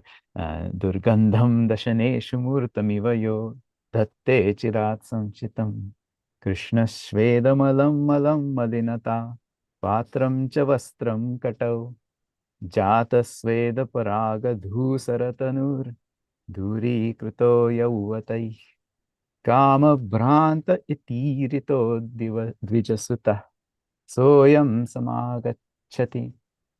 That's there he is. Soyam coming over here. So this is our translation. So the translation's thinking of Fabrizia's ruminations on how the process of going into English and then now reading it and not understanding. We had this very interesting back and forth of how to translate Kama Bhranta, in fact. Kama is love or attraction or passion. All kinds of English possibilities are there. And Bharanta is usually someone who's off the path, right? Who's meandering off the path. So someone who's deluded by Kama, right? Deluded by love, who's knocked off the path by obsessed, let's say. And we were struggling with this, and then when Nepatya produced their video version, they did the subtitles and they put in sex maniac. And so we took that. We said that's I think that, in fact, even though it does not, neither of those words mean either of the words in English. I mean, kama could mean sex, but it doesn't usually. It's more of the attraction and the amour, right? But the taken together and reflecting this character, it does capture the modern. This is how people would refer to them. So in fact, the performance pushed the translation in a certain direction. I just wanted to kind of reflect on that a bit, where it may not seem obvious when you're translating word by word how this can come about, and it may seem like a strange leap, but I'm pretty I feel confident about it now that that's the way this fellow should be seen. So I thought I could show. Do you have any frenzied? Yeah, exactly. I mean, that's the thing. That's the idea, is that these words don't mean ultimately what the character is supposed to be. And if we stick to just literal meanings, we'll never capture the essence of the character. But the essence is capturable through the acting, in fact.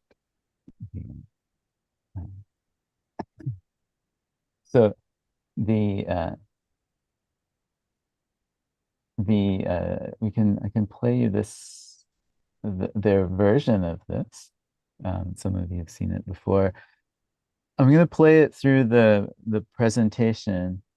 If it's choppy, let me know and I'll switch to the file actually to play. But I think.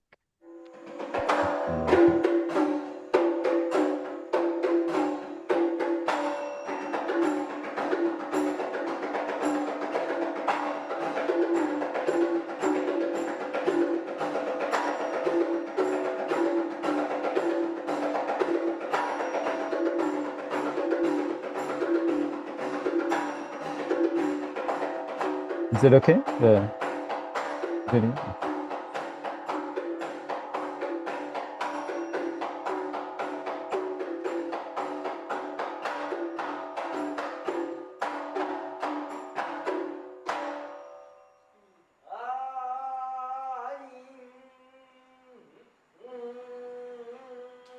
Sorry, like somehow this thing isn't disappearing. I don't think you can see the translation actually, because that bar is not disappearing. Let me just play it. Yeah, it was visible. To me, it was visible. The bar, but there's a bar showing, I think. Let me just switch to the video. Sorry, because when the English was coming, I think the English wasn't visible. Pardon me.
Amazing.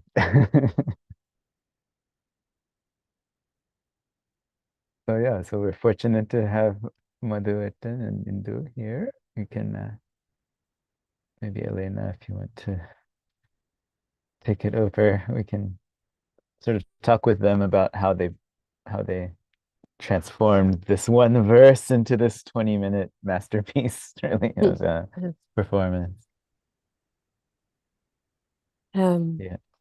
Yes, so well, actually, I mean, doesn't make sense that I start again asking questions like yesterday, but rather maybe would be nice to open the discussion. So what we tried a little bit, what Leah yesterday was telling us about the multilingualism of Kuriatan, and you showed us also through history and in the body of the actor and these different type of languages, and so here also it's a kind of, so how these different languages, body language and different type of language orders were combined on the stage,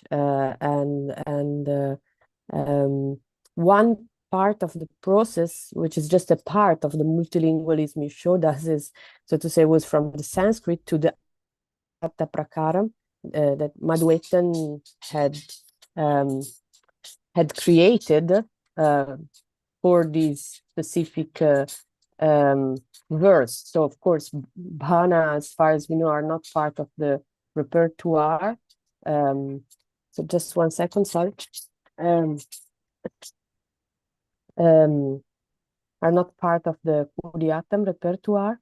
But so Madhuetan created an Atta Prakaram for this to put this verse in on stage, and we were wondering maybe if we can discuss that moment, maybe if I mean, there are thousands of possible questions, I think, from all of us, that what we have seen, right, how the gestures, the way the same gesture, also we've seen the gesture for love, for kama, being enacted in 2 different ways, right, in just in these 20 minutes, and so how Madhuetan created 2 different level of kama with this in his performance. But one thing that we thought would be interesting is to go together more into this level that often is neglected of the Atta Prakaram, so to say, that is a kind of unspoken language, in the sense that is not said on stage, but is so much part of the stage performance. So I don't know, maybe Madhuetan, if you want to share with us how this aspect, so the Atta Prakaram was created. The Atta Prakaram is, so to say, the acting manual. It's called, I learned to translate it as acting manual. I don't know how much meaningful that is to say that, but so to say, is the text, as Leah said yesterday very well, it's kind of the text that at least at the beginning runs right in the mind of silently in the mind of the actor and guides their performance, and so it's a kind of literary composition, or I don't know, performative type of textuality that so Madhuetan created, for example, a doc for this scene. And I think it's very interesting because it's a different type of textuality. It's textuality that is not meant to be read. It's meant to be performed. Yeah. I stopped talking. Actually, I just to note something about how I prepare this Atta Prakaram. So I just read that. That's better than when I spoke, because I can't properly to address that thing. So maybe I forget something. So I just note it something. I just read it, which I wrote. Kudiyatam is the enactment of Rupakas in Sanskrit. Among Dasharupaga, Nadaga, Vyayoga, and Prahasana only were taken traditionally to enact in Kudiyatam. In Kudiyatam, traditionally in our repertoire, only the Prahasana and Vyayoga and Nadaga. Mostly Nadagas are taken. Kalyana Sugandhika Vyayoga, Mattavilasa and Bhagavata Juga Prahasanas are the ones which are not Nadagas and taken for Kudiyatam. Later, Madhyama Vyayoga has been introduced by Rajneesh Chakyar. Utsrishtigangam, Karnabharam of Bhasa, also came into the repertoire when I choreographed it. But we got no evidence of performing bhanas in Kudiyatam. As a part of Bhana project, when Atish and Elena asked me about choreographing Bhana, I started thinking about that. As a part of that project, Rasasadhana Bhana was taken to do an experiment. Actually, this production is an experiment. Atish gave me the text. K. Dilip Kumar shared his detailed lecture note with me. Dilip Kumar from Kodungalur royal family was reading that text with Dr. K.V. Vasudevan. But which notes Dilip Kumar shared with me, that notes I went through the text. That was the first step. I read the full Bhana with the lecture note of Dilip Kumar. Then I thought how I can adapt this to the present framework of Kudiyatam. That's the next step. How I can put this Bhana in the present frame of Kudiyatam. First, I noticed the possibility of verbal narration. I can feel the culture of Kutha, verbal narration in many of them. Some of the examples, the shloka number 4, Nityam na Chittavatme Parilasadu Kapali, that shloka. And another one is Keka Rajadi. That shloka has more possibility to verbal narration. As I am choreographing for an international audience, I started thinking the possibility of enacting it. Then I thought about the shloka number 230. Maybe I think some difference the number with Adhish text and my text. Describing a Kuth performance. In my text, the 2230, the 230, number of the 230 is describing the Kuth performance, not this shloka. Maybe one or two shlokas added in my text. The Kuth performance. Even before I see the text, I have heard about this shloka. When I continued with the thoughts, I felt that there is something which I can make use. Once we decide to enact a text, we start learning it with grammatical details. After that, we will select the shlokas or prose which has maximum possibility for elaboration. All the actors, if they they decide to perform one play, then they look which shloka is more possibility for acting, not in the literature quality, but how the possibility of acting on the stage. I have taken 15 shlokas and 45 prose or vakyas for choreography. As I was planning to compose for 2 to 3 hours, I have to edit some portions without affecting the flow of the storyline. After editing, I have chosen 3 shlokas and 19 prose for performance. Then I wrote the Ata Pragara, the stage manual. Actually, all choreography, the actors or actress, when they decide to do a play on the stage, first they read properly, then they look which shlokas or which prose is more beneficial for acting. Then they select that portions. Then they write stage manual, how to, because first like a director, he's see the whole scenes in his mind. Then he's tried to elaborate that particular dialogues. The performance starts when Vida sees the staging of performance in Kodungalur Temple Festival. His conversation with his friend Chandrakandala on the way to Chandaramala's house, seeing the dirty Brahmin's son, hiding from him and entering Chandramala's house are being taken for the performance. This portion I took for the performance. As there is only one character in Bhana, he is hearing others' dialogues as Kimbirivishi. In Kudiyatam, there is a technique called Ketta Aduga. I easily related with this. I wished to present the dialogue of Chandrakandala on stage. But in Kudiyatam, characters are supposed to deliver one's own dialogue only. I decided to hear Chandrakandala's dialogue from Nepathya, from Green Room. Vida will hear the dialogue and interchanging as Chandrakandala enact it using the technique of Ketaduga.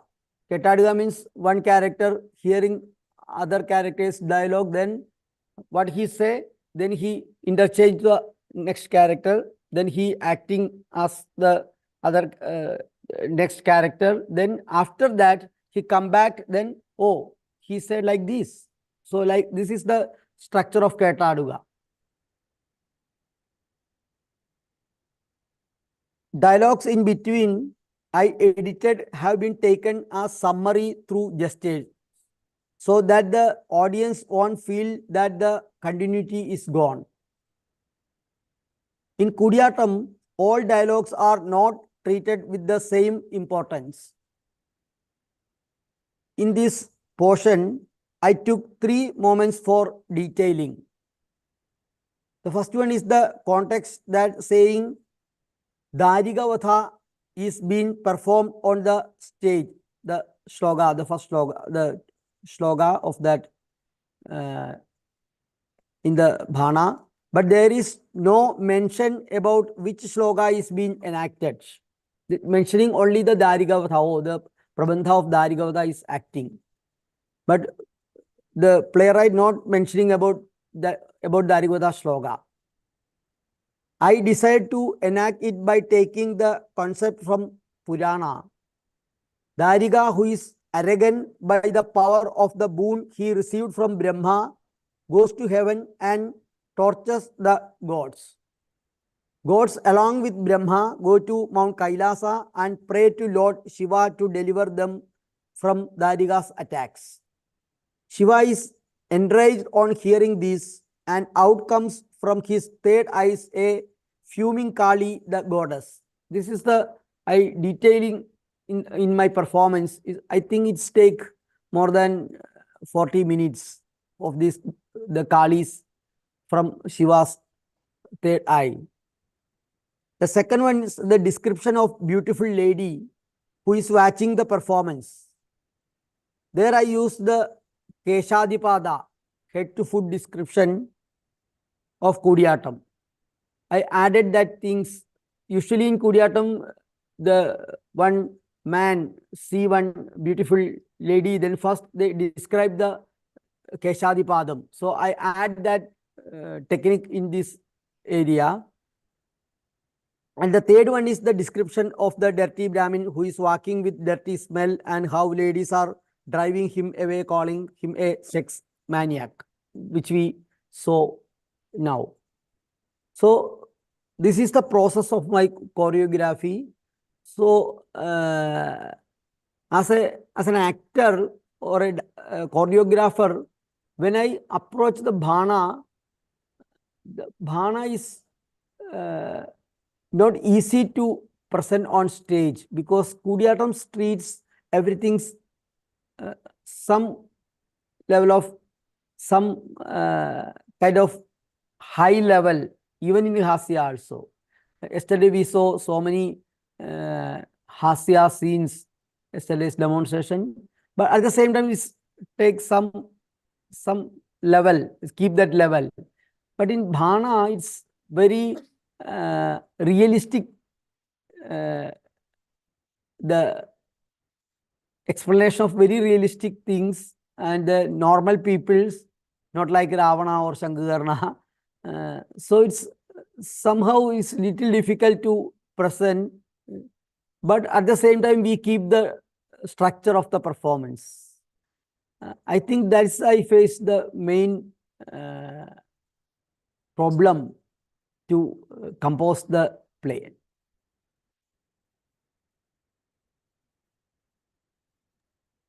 Please, Sudha. That's it. Actually, that's exactly my impression also when I saw this play, this bhana, this act that Madhu had done.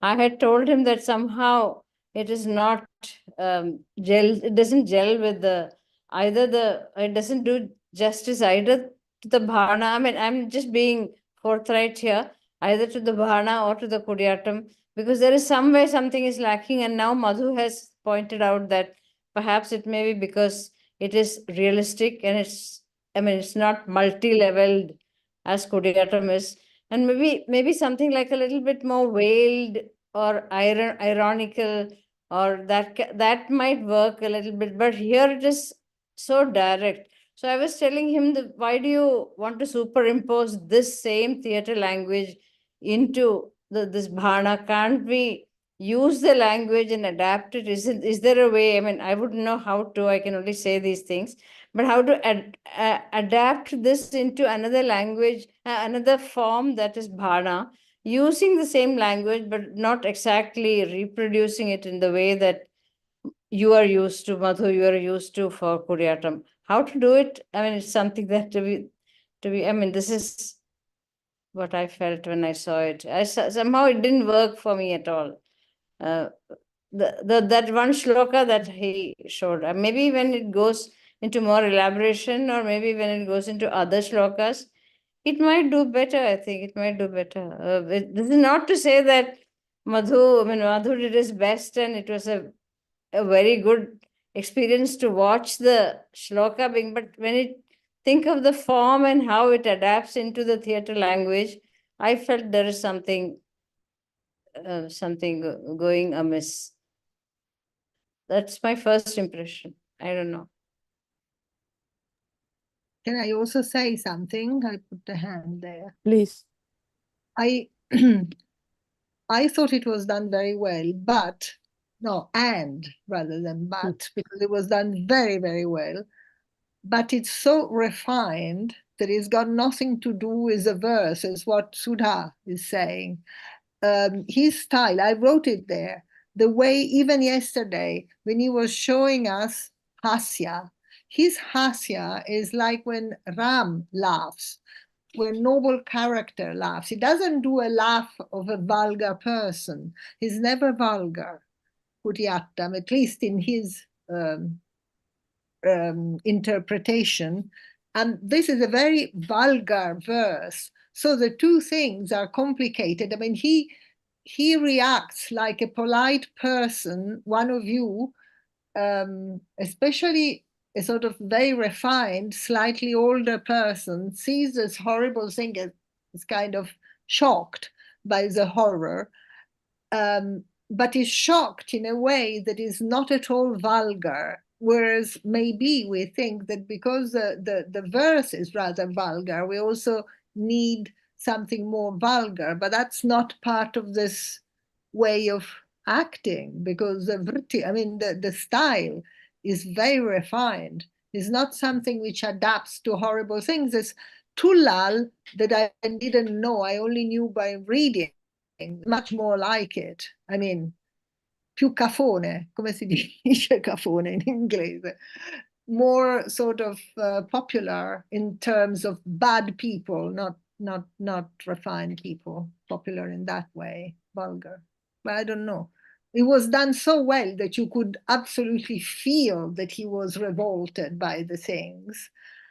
But he could never really describe the filth of the dress. I mean, because otherwise you have, I mean, of course, verbally, yeah, but what do you do, the little amounts of things that come out? No. So going into horrible details.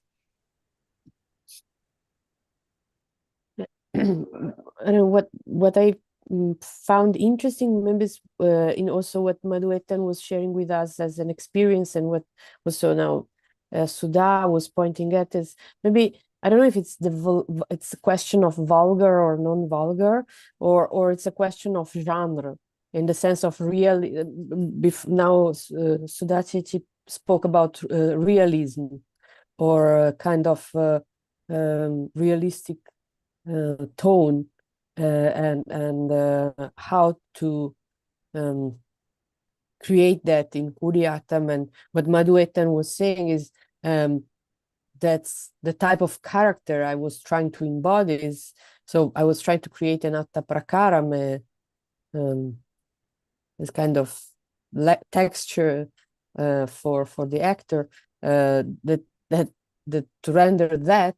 But the reference were Puranic, for example, no, or just was speaking about the Harika myth. But so I think it's what can be interesting is to further explore maybe this question of how to render that, and maybe also considering how this might help us explore also question of genre, because maybe, I mean, within theater, within the medium of theater, we have different genre, and how they can enter in dialogue. Like, if I don't know, I took it a little bit also as a question of genre, what we were speaking about now. I don't know if you have other ideas.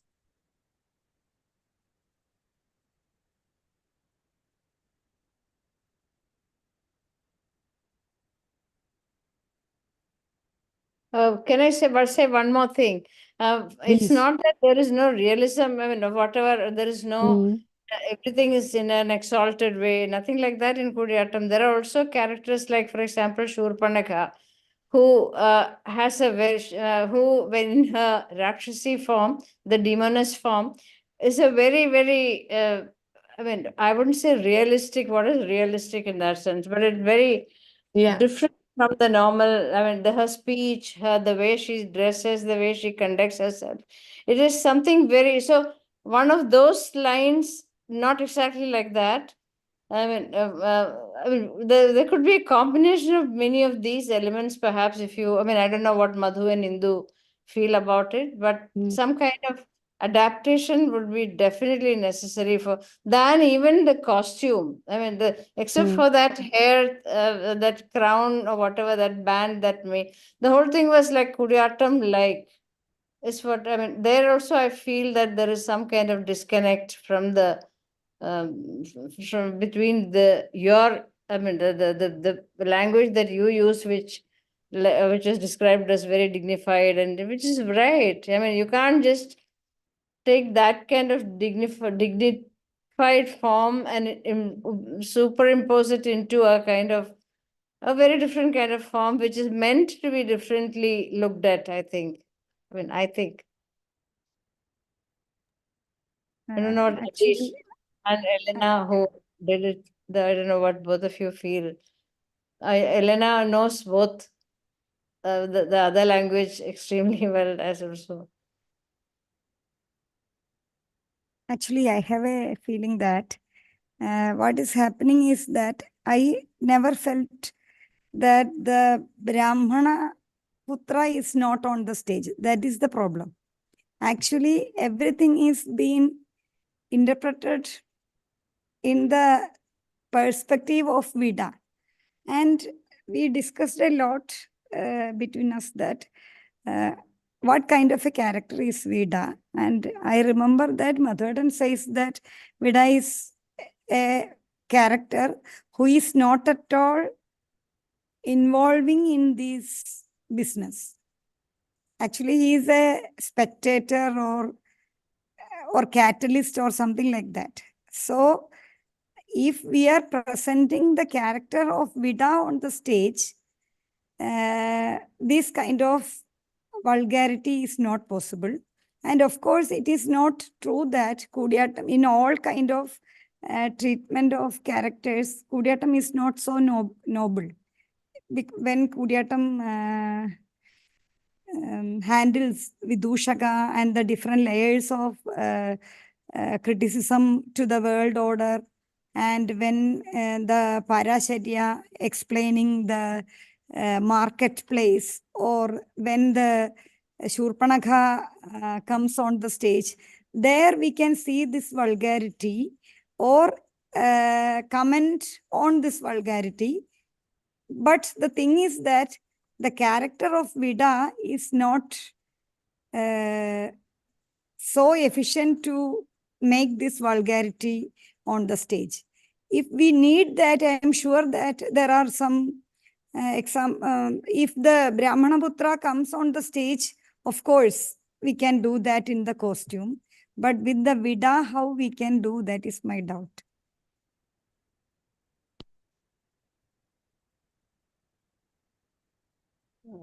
I think actually it's the thing is we compare this is the first performance and this experimental performance. So we compare with thousands of years our youngsters, they are doing again and again and again. Then it's a shape, Torana Yuddham or Balivadam or other forms, is a shape is there. But the Bhana is maybe the first time in the history of Kudiyatam. So this is just the first performance. Maybe we work with this same play, do again and again, we get some idea. And other thing is, this is also a possibility because the vulgarities explain somehow very sophisticated style of acting. That's also another possibility. Maybe in the realistic theater, we can do in other way. Maybe in the Vidushaka is explain these things, maybe is totally different from this performance. So these are the possibilities. So I think we do not compare with the other Kudiyatam performances with this performance, because it's the first time and this is the experimental performance. We have no examples in front of us. And the other thing is the costume and is not a issue. because usually in Kudiyatam, in the Nirvahanam, how you can see with then the Nadagusha said the Hanuman, he is doing as a Sita, then the tail is a issue if you consider as a costume. So in the Kudiyatam concept, we are not considering when the character come on the stage, when you look first time, you just to impress something in the audience mind, then you forget the costume and the makeup and everything. You go to the acting, you more concentrate to the acting. So the costume and the makeup are also not a issue, I think. Anyway, I feel the costume is an issue here, Madhu, because again you're thinking it now from the language of Kudiyatam. You're right that in Kudiyatam, Hanuman can become Sita, and then there is no contradiction there. Somehow here it doesn't gel in the same way as what you're thinking about as a Pakarnatam mode of acting, as if you take it from Kudiyatam. That being one, but you're right, absolutely right, that this is the very first time that this is happening. Bhana is never meant, at least in our knowledge, Bhana was not meant to be staged in this way. And also perhaps he's right that perhaps the Vidushaka's oral narration will have much more scope to make it more alive in one sense, but then it will be lost to a non-local audience. That's the other problem. But then you will naturally switch to Malayalam, and that will become very difficult.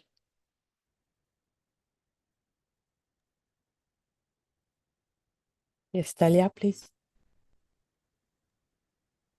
Just to join this discussion, so one generic similarity that I suppose was also in the basis of your experience here is that the Bhana is about one actor that embodies different characters as he meets them along the way. I mean, that is, for me, when I encountered the genre, I immediately thought of Kudiyatam out of ignorance, but this is a very strong feature that connects the two. And in this, so perhaps, I don't know, and this would be interesting to hear Madhu reflect on this or others, but in this verse, it is as if you don't know the context of the Bhana, you don't know that actually the Vita will probably be, I don't know what is the situation of the encounter with this person, if he actually embodies him or he just describes him. But if this person speaks himself, then it will naturally happen in the Bhana itself. So the fact is that the Kudiyatam technique that actually takes the verse and parses it into these embodiment of this Brahmin and then of the women, it would, in the Bhana, it would actually naturally happen. I don't know. I mean, it's interesting to pull it into the verse. That probably, I don't know. I don't imagine this would have happened in a performed Bhana in its context. I don't know. It's a question to you actually, because you have this formal level in the Bhana itself where the Vita actually becomes everybody he meets. I mean, and then in this verse, it doesn't happen. It's more descriptive. Maybe that's the dissonance that people here have been describing, but you Kudiyatamized it as well. So, I mean, yeah, if you can reflect on that.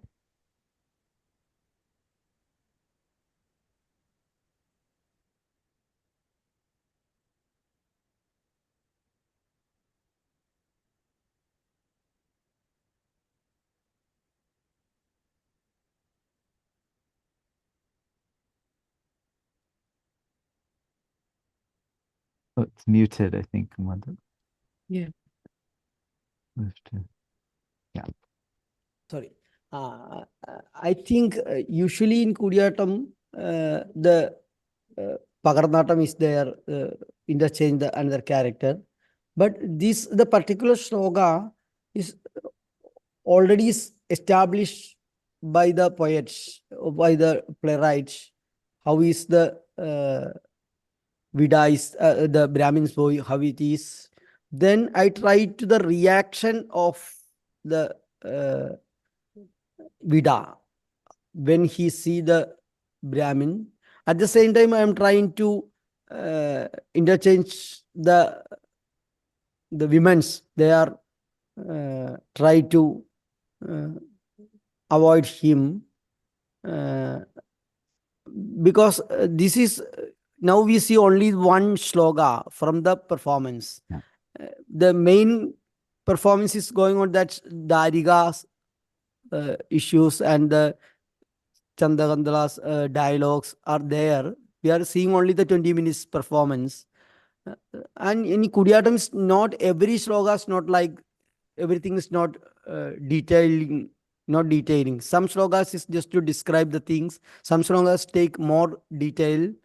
So no need to every shlokas is in detail. I think you clear what is. But I think that what Talia was saying is actually something interesting to reflect further, or maybe use. I mean, I think, as we all said, it's an experiment that we want to continue, and to continue it to try new different ways, maybe also, and maybe this idea not only in the Pakarnatam but also in other ways in Nirvahanam. An actor in Kuriyatam can embody different, right? Can be Rama, and then can be what Rama sees, and can become the arrow, and the apple, no, the arrow and the object of the arrow. So it would be, I think, interesting to explore more this idea that there is a kind of like non-dualistic, like the actor can embody multiple realities, as the Bhana also is dramaturgically structured to focus all in one. It's through the eye of one person, it's through the body of one actor, so to say. But yes, sorry, Leah, you had. Oh, this is just a general comment, but I have to say the first time that I learned of this project, I really thought it was a brilliant, very creative idea. I was very impressed by the project overall. I thought that what a wonderful idea of experimentation, also interacting with Kuriyatam artists at Nepatya as a way of experimenting across different genres of performance. So just saying from that perspective, I thought it was a very, very creative, very interesting, brilliant idea to do this. So I think that was a very interesting point that Talia made. It would be interesting to see a shloka in which the Vida does take on the personas of the others, where he can do Pagarnatam of the characters, not only describing in that sense. So it did seem to be the problematic, as Dr. Indu said, of the character themselves being described and not being on stage as the vulgar character in the sense. So I'm very looking forward to seeing what other forms of experimentation you'll be doing in the future with this, because I think it's a very rich, has a lot of rich possibilities. Madhu, one suggestion again, I'm sorry for saying this again, talking again, but supposing you forget the format, I mean, I know that it's very criminal to ask you to forget Kuriyatam, but what I'm saying is, supposing you put aside the Kuriyatam part of it and only bring in, for example, you said it's a monologue by one person, so why not bring in a little bit of Ottanthullal? Not exactly that, but somehow you saw Ottanthullal and Kathakali and Kudiyatam yesterday of the same episode of Kalyana Saugantikam. Why not bring in a little bit of that? And then I'm not saying that completely make it into an Ottanthullal mode and make it in an oral way, but something that I think will gel a little better if you did a little element of that into this. I mean, just as like you said, it's an experiment. It's something that grows within oneself, not just something that is a product, you know.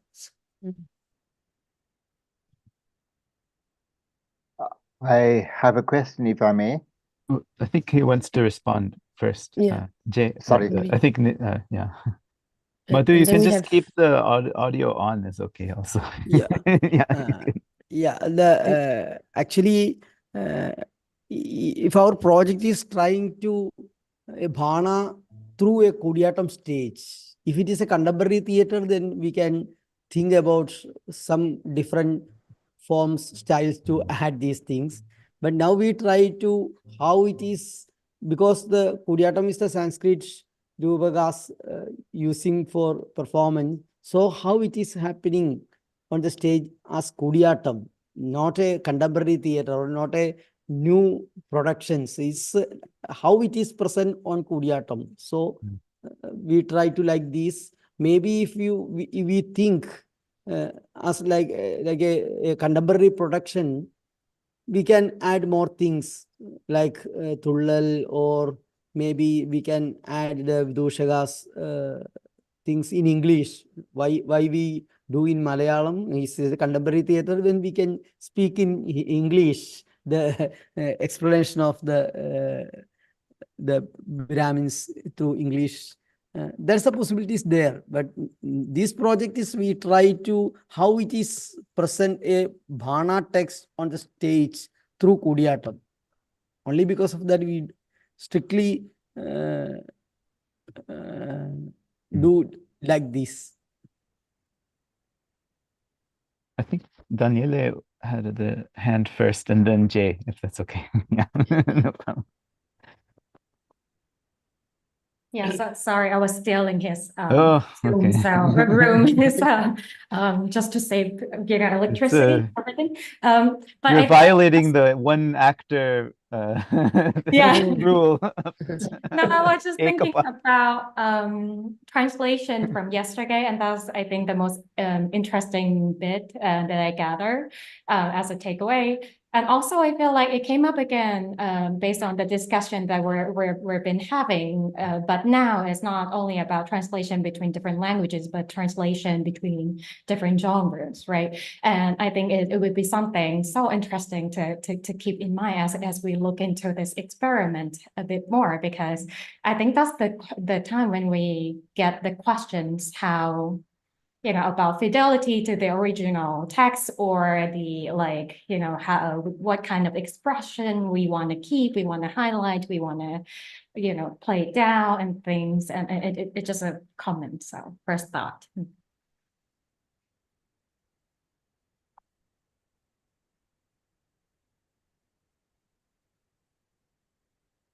What's to respond? I agree.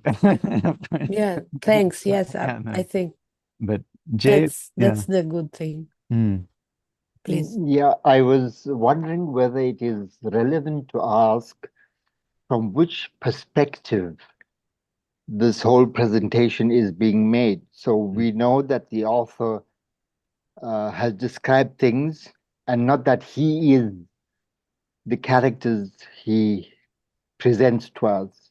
And whether in this performance you are taking the perspective of the author, or are you completely disengaged from the author and seeing technically what your extreme skill can exploit in it, irrespective of what kind of theme the subject matter is dealing with? That was my query. Yeah. Maybe Madhu. Yeah. Oh. I think you have to unmute, and there we go.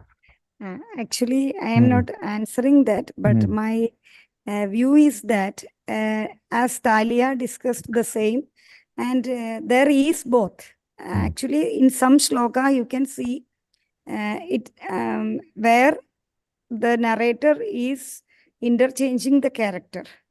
Maybe I think if the Vidanidra is being shown there, you can see, or in the Dairigavadha episode, you can see that the narrator is interchanging the role of different characters. But only in this small portion, it was a narration. Actually, the Vida was seeing the perspective. And I think in Kodiyatam, what Sir asked, both are there. at each and every point, the actor will be thinking about how it can be used to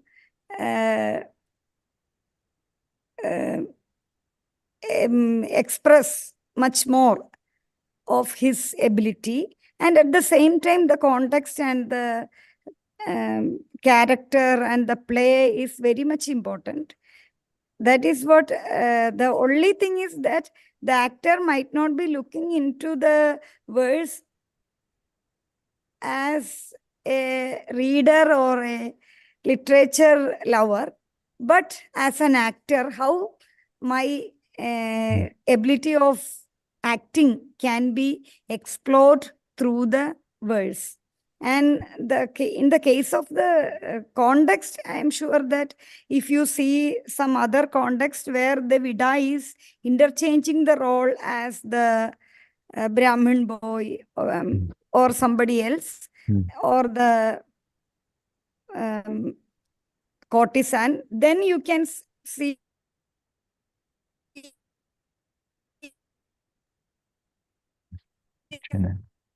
the characteristics itself. The bird see things from his perspective. That is my view, and I think Madhuvatan will be thinking something. There's Anusha has. And I think. Oh, go ahead. Go ahead. Please. No. So Anusha Rao in the. Go ahead. Yeah, I think the actor, when he explained a dialogue on the stage, the actor tried to explore his ability. Sure, not only in Kudiyattam, even in the contemporary theater, in the any performance, basically the actor or actress, they are trying to show his ability to through his performance. That's the basic things. At the same time, he or she aware about the character and the situation and other things. And in Kudiyattam, traditionally in the structure of Kudiyattam, I already said the not equal importance for all dialogues. And even in this particular scene also, I try to interchange as the Brahmin boy, he look with Kamabhranda. As a Kamabhranda, he look the young ladies, and the young ladies to avoid him. So I try to interchange in the limit of the time span. I think Jay's question, if I may take that back up, the idea of how do we get to the author? How do we get to know what the author was saying? The voice of the author. Are we depicting the voice of the Vita? Are we depicting the voice of or the persona of the Kama Bharanta in this case? Isn't that, I mean, in some ways we're all struggling to find the voice of the author. That's why we're reading the text. We don't know the voice of the author until we read it and process it within a translation within ourselves, which is what acting is doing, is trying to process the translation. They're translating it into the language of Kudiyattam. Ultimately the whole goal of the experiment, whether it's success or not, is for you to decide. If you don't want to come to the performance, you don't have to come to the performance. But the goal of the performance is to assist in our own translations of the voice of the author ultimately, right? That's what I would say, is that hopefully it's a way for, when you're reading the Sanskrit text, to turn it into a language that's understandable for us. And that's what the value of Kudiyattam is, that it's an ancestral tradition of how to do that, right? They've preserved for generations this entire tradition of performance. Yeah. So this is a way, and one of the goals of the project again was to be able to enter into a collaborative relationship with Madhu and Indu, so where they're actively taking part in the research rather than us simply just studying and writing a paper about Nepatya. Right? Yeah. This is actually, they're producing something new through. No, I appreciate the point. It's well taken that they pick things which they feel would be best exploited in terms of what they can do. And this presentation was in keeping with Kuriatam, and it's just fantastic. It's marvelous. The absolute control you have to have with every second. Like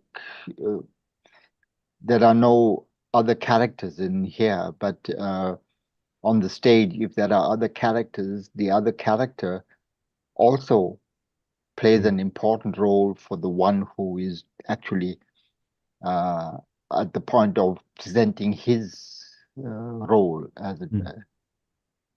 So what he is doing is allowing us to imagine different characters that he is presenting, and without any contradiction. Yeah, thank exactly. You. Yeah. A couple of I wanted to read out Anusha's comment, which I think is valuable. She says that in the chat, the article mentions a quotation from Dasharupaka about how Bharnas may also depict Vira Rasa. Has anyone come across this in Bharnas? Perhaps we're not meant to laugh at the Vita, but in some sense, feel some sense of the heroic. That in turn could tie back to discussions on sophistication of performance versus vulgarity of the character. I think that's absolutely right. There's this the Dasharupaka, even if I remember correctly, even in Bharata, it's Vira and Shringara are the main rasas of Bharna, and Hasya is not mentioned as a rasa of the Bharna. And then among the Kashmiri, I think it's Abhinava or some others, they Kshemendra, when he criticizes the anauchitya of the tooth, right? In the Padataritaka, there's all of this struggling with the fact that it's obviously humor is there, but it's not supposed to be there. Does Vira actually enter? This is a good question to see. One thing I would add, I mean, I find troubling the word vulgar, of course, because it's such a subjective term. What does it mean? Doesn't it mean that somebody's offended? And at the very start of the Bharna tradition, the Pada Taritaka, he says, Nirgamyatam baka bidalaha, right? If you're offended, if you're going to be this purist, we don't really want you here. Nirmakshikam. We want our drinks to be our wine to be without flies. So the idea of vulgarity is predicated on the idea of offense of something. So I don't know if vulgarity is something that one needs to consider. There's a sophistication of the language. There's a sophistication of the imagery that every Bharna so far that I've seen has. They're trying to paint a picture of a place where presumably the audience doesn't really want to go. Right, it's a voyeurism that's there, but so just like the Vita is taking us there, the acting is taking us there, but in a way that is sophisticated, because otherwise we'd be there and then we wouldn't want to be there and we'd want to go. If it's smelly, if it's unpleasant, if it's lots of fighting happening, and so we don't want to go to the clubs at 1 a.m. Right, but you want to hear about what happened at the clubs at 1 a.m, right? Nobody wants to go there. So there has to be. It's a sophisticated project of producing a Bharna. You can't just give the. It's not dirty, as Fabrizia said, right? There's not vulgar and it's not obscene. It's something else.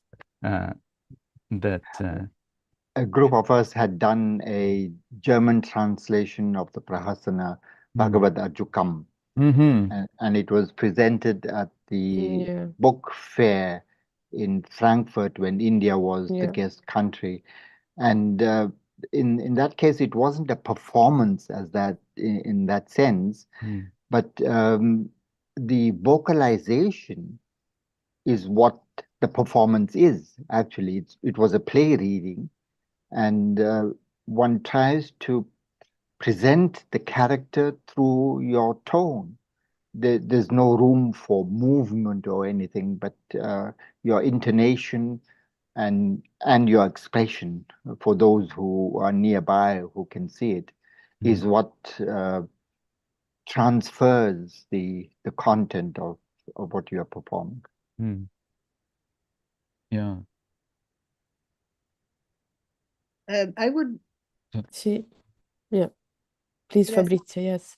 I wanted to say that there are some pieces of heroism in several of even the younger bhanas, and they usually have to do with soldiers fighting for a prostitute, or when you see animals fight, especially elephants or camels or things. We see them also in the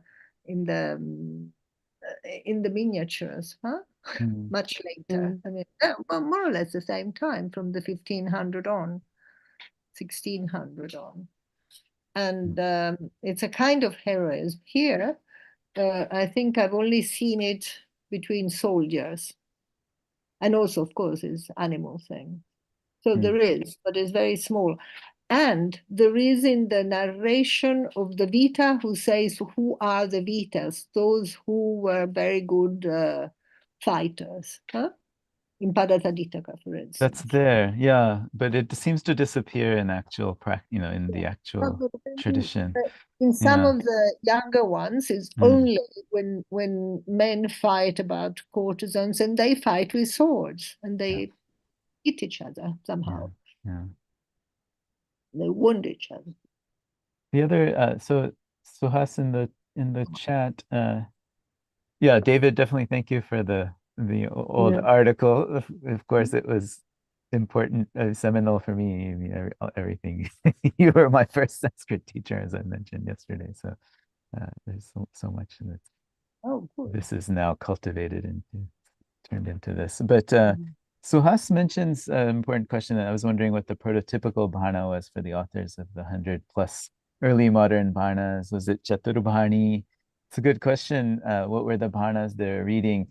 I don't know if any other people want to address this, and maybe this is a topic. As we read more of these bhanas, we can start answering these questions better. My suspicion, just on the last couple of years of reading these, is that these transitional bhanas become the sources. So Vita Nidra seems to be quite important in the Kerala sphere. This Vasanta, the Kanchipuram one, I forgot, Vasanta Tilaka, I believe. Ammalbana, also what is also called. That one seems to be, again, a kind of important one in the Tamil Nadu area, that a lot of them are imitations. You can get a sense of this of how many manuscripts are found of these. There's a Mahisha Mangala Bhana in Kerala, where there's lots of manuscripts of that one. So it's that I would say that there are certain early examples in the medieval Bhana tradition, the early modern tradition, that became exemplars. So Vita Nidra Bhana certainly seems to know Pada Taditaka. It's almost an imitation at the start of the text of the early Bhana. So clearly that author had exemplars of the Chaturbhani. So it's maybe the transitional ones, maybe that's the key. Those are the keys of understanding how this tradition prospered. That was the other reason why we kind of brainstormed this experiment in the first place, is because there's something important about bhanas in Kerala that it does seem connected to the Chakya, Gutta, or other traditions, that maybe when they were being performed in Kerala, maybe there is there were experimentations happening across those between Chakyarkutta and the Bhana. This Devarajan, I think, has some ideas about that, the scholar in Kerala. I don't know if Madhu Indu, if you want to say something about that, because there seems to be a parallel between the Vita and the Chakyar. No? The kind of they have the same role in some ways of pointing out things that are funny, but also makes so when, for example, when we're pointing at the Kama Branta, right? We notice he's also pointing at us, right? Are we Kama Branta? Do we have a Kama Branta within us?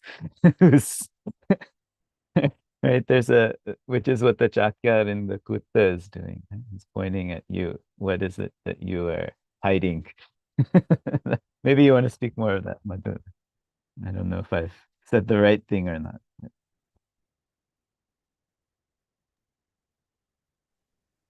I have an opinion that what Adhish said is very much correct. But the only sad thing about that is when the narration goes to the Vidushaka and the Malayalam, this audience cannot understand. That is, I'm sure that if the portion is being explained as a Vidushaka point of view, it will be marvelous and it might go to some other levels, which this text even now cannot speak. But the only thing about that is it's a narration only in the Malayalam. So that is the sad thing about that. I am sure that if this portion is being explained through the Vidushaka and genre, then it will be much more complicated and problematizing the context itself. Well, maybe in the future with artificial intelligence, the translation will happen by computers. And so as you're speaking Malayalam, everyone will already understand in their own language. So maybe that's the solution.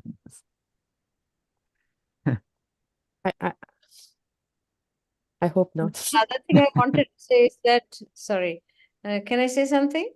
Yes, please, Sudha Chachi. The other thing I wanted to say is that you want to create a kind of universal language across the languages of into Bhana, right? And not just make a kind of, the Malayalam would be like Indu exactly said, it'll be very local to that particular context and culture, that it may not work with other languages, even if it were to be transcreated into other contexts. This is what I feel. I mean, perhaps so. I don't think it's that feasible in what you're talking about. I think, I mean, what Hindu said, I agree with her. I think we should all learn Malayalam. That would be the only way. Actually, the other topic brings up that what David had posted earlier, what do we mean by transcreation? If we can address that, I suppose. Do you want to say the question, David? It was a while back in the chat.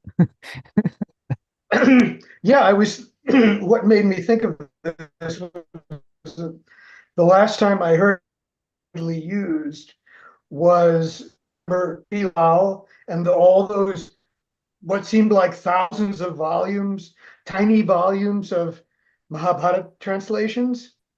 And that's, I think, when the question was first arose. And you know that those translations came from a poetry workshop in Calcutta. And so I noticed after that, maybe I haven't seen it, that the term sort of fell away and people haven't used it. Maybe because the term was overreaching, perhaps, in a way, or trying to imply that something new was being created. But what occurred to me was that one of the things that's going on here is that, and I once did this, I compared the text of a Sanskrit drama to the libretto of an opera.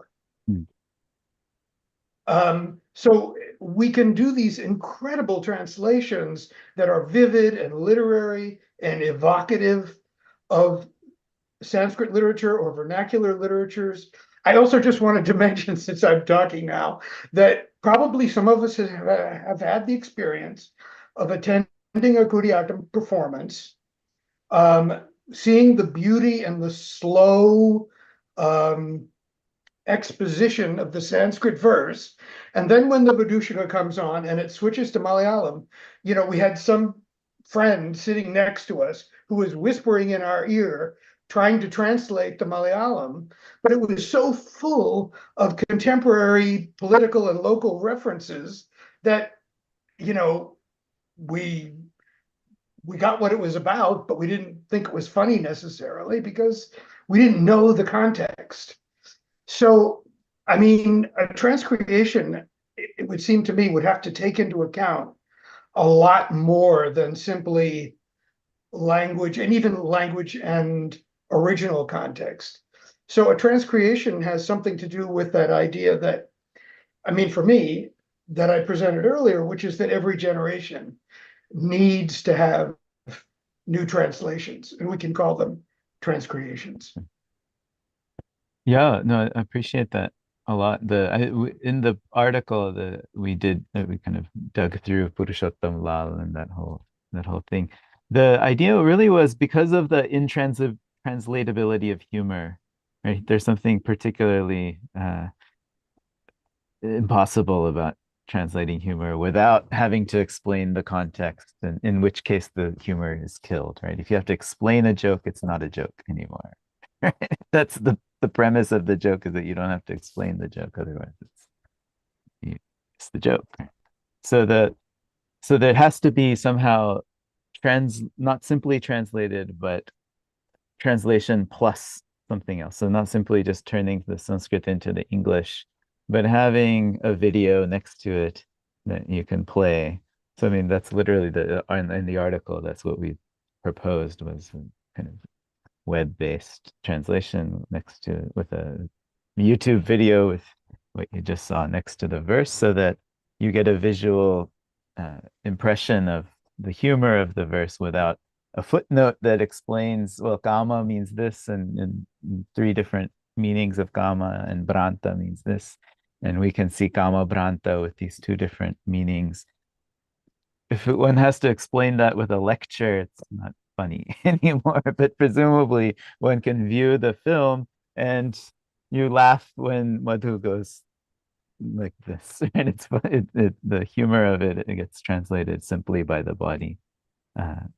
Maybe it does a disservice to the Kuriyattam tradition, in which case I suppose one apologizes to the tradition in some way, but or maybe it integrates, it connects the reader who otherwise has no access to the tradition to appreciating some aspect of the tradition. Madhu, your thoughts, Elena?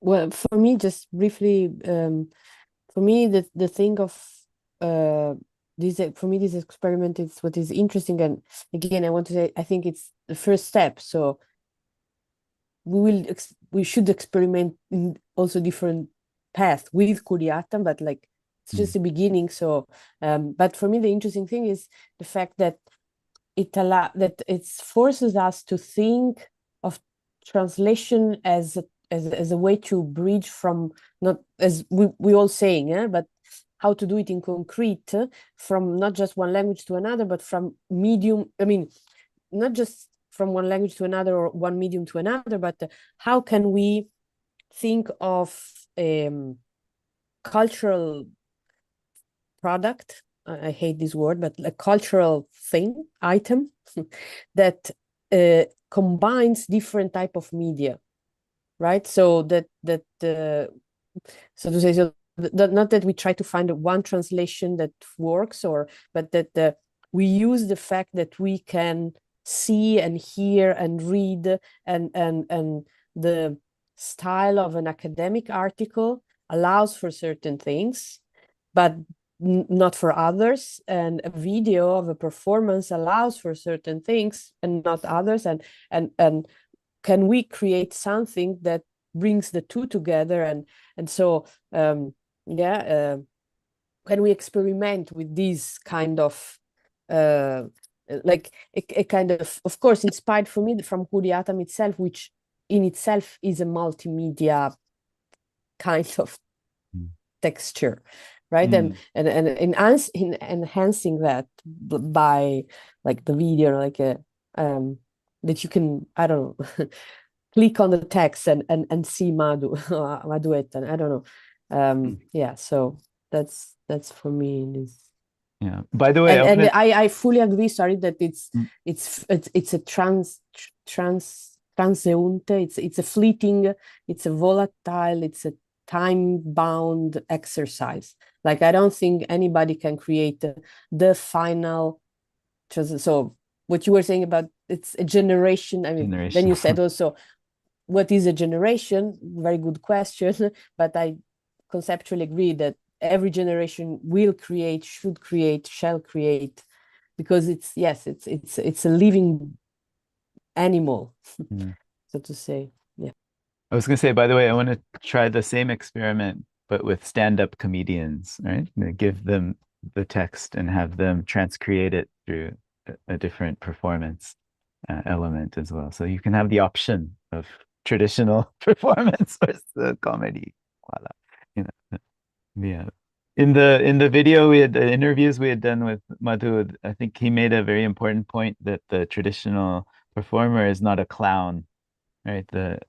They're trying to open up the audience to see the things that they're hiding inside themselves, right? There's something more psychoanalytic in the way that's happening, something deeper that's happening in Kuriatam than just in comedy entertainment. So I think that's also, if you want to say something about that, Madhu, please, and then. Yeah, actually, the in Kuriatam, the Vidushaga, or in the Kotha, he's not only a comedian, he's very explain the things very scholarly. At the same time, he make a picture of the story in the audience, the viewers' minds. They create through his words. The same process happening in the acting part. So each and every actor or actress, first they read the text and they create their own characters. Maybe I do a character of the Brahmin's boys. Actually, the Vida see him, that means that's my own imagination. But that is not the same imagination happening in the audience minds. They create their own Brahmin's boy. So usually we said in the classical performances, the three authors are there. The poet, he creates one situation, or he creates a character through his words. Then the actor or actress, they read the play, then he's not imitating the playwright's character. He's not presenting the playwright's character on the stage. He took the things or the suggestions from the playwright, and he create his own character, his own imagination. Then the audience not see the actor's character. When they see the performance, then they imagine in their minds and they create their own. So the three authors are there: one the playwright, one next actor, then audience. They are equal important and they create their own characters. And the case of Vidushaka in Kudiyatam, actually he's trying to explain the things more clearly, but he used some comic things because it's not boring because he's talking more 2 or 3 hours continuously, but is in the usually in the play in the contemporary theater, I feel when I teach my students, they can't say one dialogue at least 1 or 2 minutes. After that, they need some gap or they need some music or something. So here the only one actor on the stage, he's rendering the story more than 3 or 4 hours without any music. So he tried to his voice modulation, he's trying to up and down, and he tried to add some contemporary issues and some comic things. This just to catch the audience attention. So he's not a comedian. Yeah. I think Talia, did you have a comment? I think. Sorry. Yeah, I had a thought about the discussion of rasas that was going on, and I mean, this was in the back of my mind when I was reading your article as well, and I'm sure you were receiving responses about this, but your interpretation of hasya is, let's say, it's broader than the hasya demo that we got yesterday from Madhu, and so and this also, I mean, it came up in the comments now with the Vira question, but my sense of the bhana that I was reading and the others that I was kind of looking at is that in these later bhanas, Sringara is really a dominant rasa, but and I really agree with you here, the kind of incongruity, to use the term that you keep citing, of this Sringara with actual Sringara. with the questions of how everybody else involved are part of this Sringara, let's say, right, of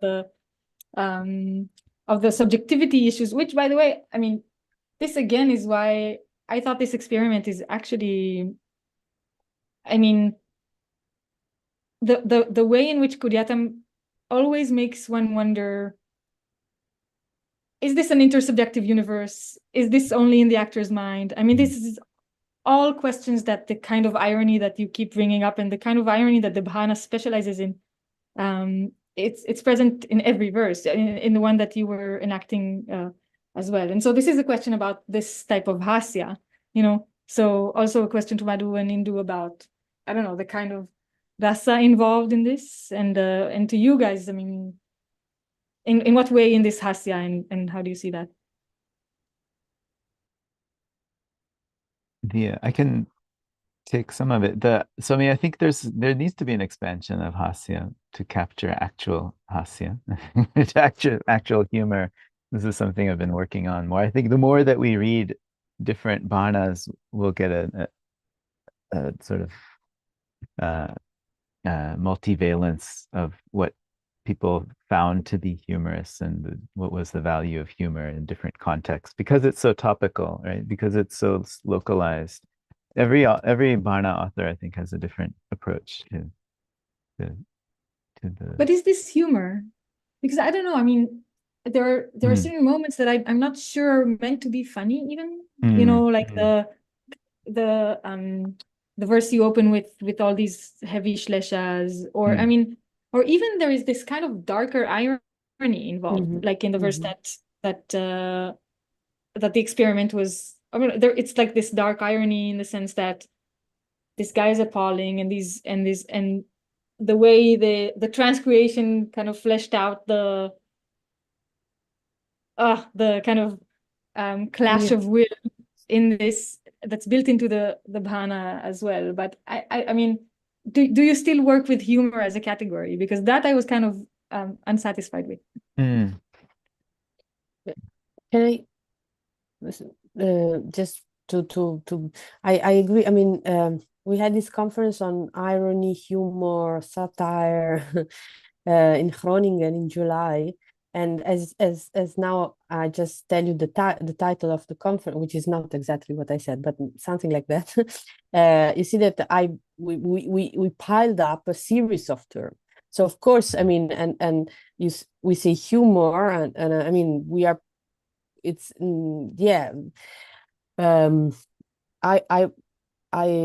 maybe there are better terms. I would agree with Adish that it needs to be broadened if it is humor, or maybe, as you're saying, maybe it's better category to find, but something that for me, it's something that includes the capacity to, I mean, it has also a lot to do with irony.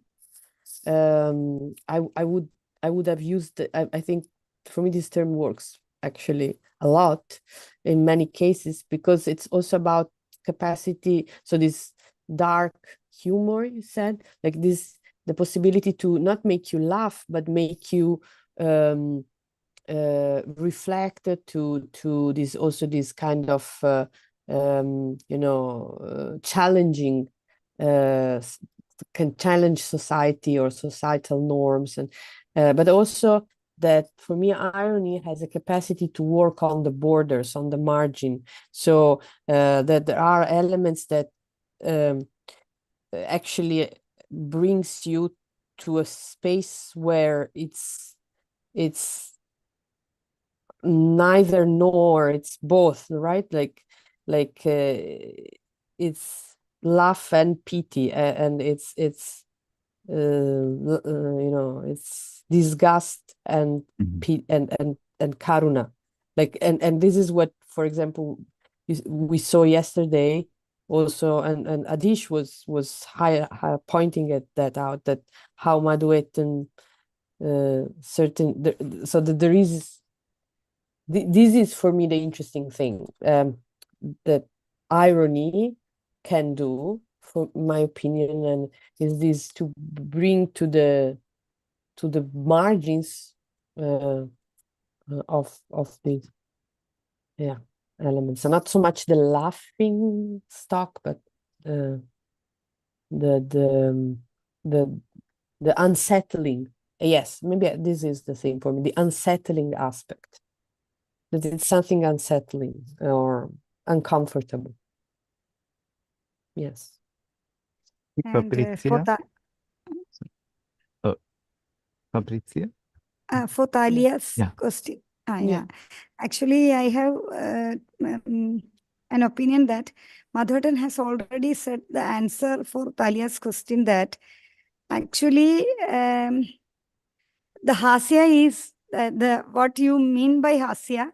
The pure hasya is used to make the attention of the audience, and all the rest of the time the vidushaga or the vida is handling the rasa as either satire or irony. I felt like that. So this simple hasya is used to make people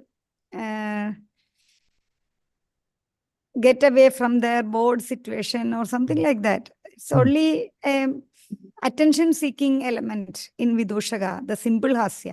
All the other time, or for more than 7 hours, the vidushaga is trying to question the world order, question what is sabhyam, what is asabhyam, and what is proper, what is improper, and how you can determine between good and bad. All these type of questions. Actually, he's just making so many question marks to the minds of the audience throughout the performance. Only some moments where he is seeking the attention of the audience, like one teacher when she's taking the class, please listen, something like that. That is the hasya. There is the only simple hasya comes. Otherwise, it is either satire or irony. And for me, feeling is the hasya is not a continuous rasa. In our normal life also, when somebody is fall down, suddenly fall down, we laugh. After that laugh, we are sympathy to him. Oh, so like these the things. Even in the when I read the bhana, the Vidanidra bhana, that the Gaurava, his Kavida Pishaji Samakranda. But actually, when I read, then laugh because he's tying the palm leaf with his ears and all the ornaments, and he's trying to every time to try to make poem. But after some time, then I think, oh, he's too. I feel it's very sad to him because all humans are not equal ability, different abilities there. It's not his fault. So I sympathy, I feel the sympathy to him, that Kavi. So I think the hase is not a continuous dasa. After that, your minds go to maybe it's a sympathy or maybe some kind of it comes sadness. back to maybe it comes back to what Fabrizio was saying earlier, the sahrudaya, right? There's a sahrudayatva.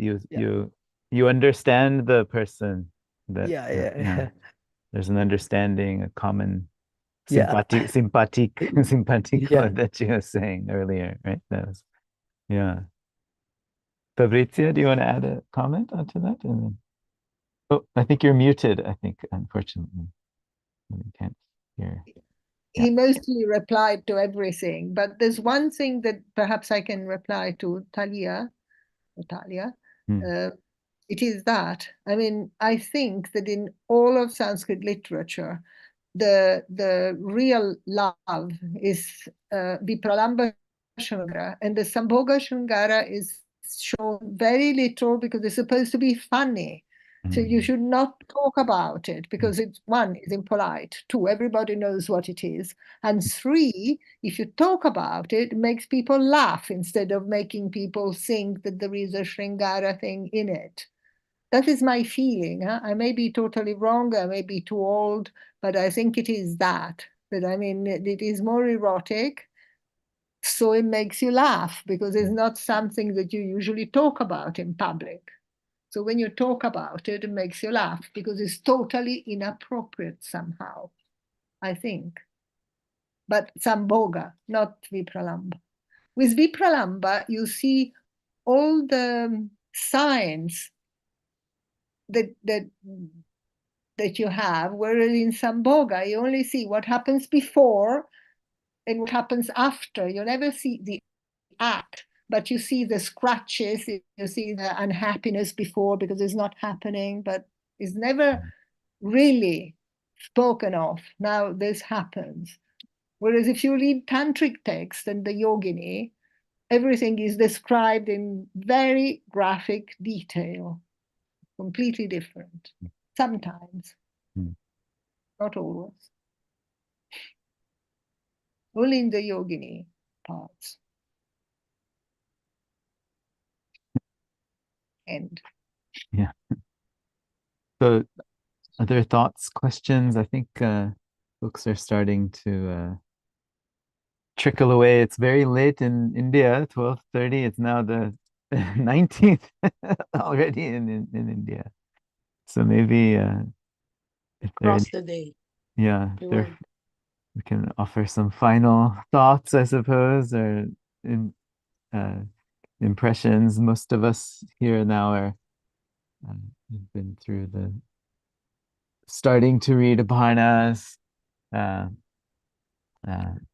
starting to kind of think about where to go from here. Maybe we can. My thoughts are one that we should try to publish some Varnas, trying to get some translations and publish them. Maybe there's scope for further experimenting with different Kerala bhanas. Maybe some Malayalam bhanas we can read more. Maybe not me, but other people who know Malayalam can read more of the Malayalam bhanas and think of where the connections come. I just wanted to add, first of all, I mean, the experimentation and the advances that the Epatya is engaged in are so exciting to me. I saw this, you know, in 30 years ago, and have not been able to see any performances since. So what is going on now with you is so exciting. But I also wanted to say, we Sanskritists often talk about Sanskrit as a lingua franca. And what do we mean when we say that?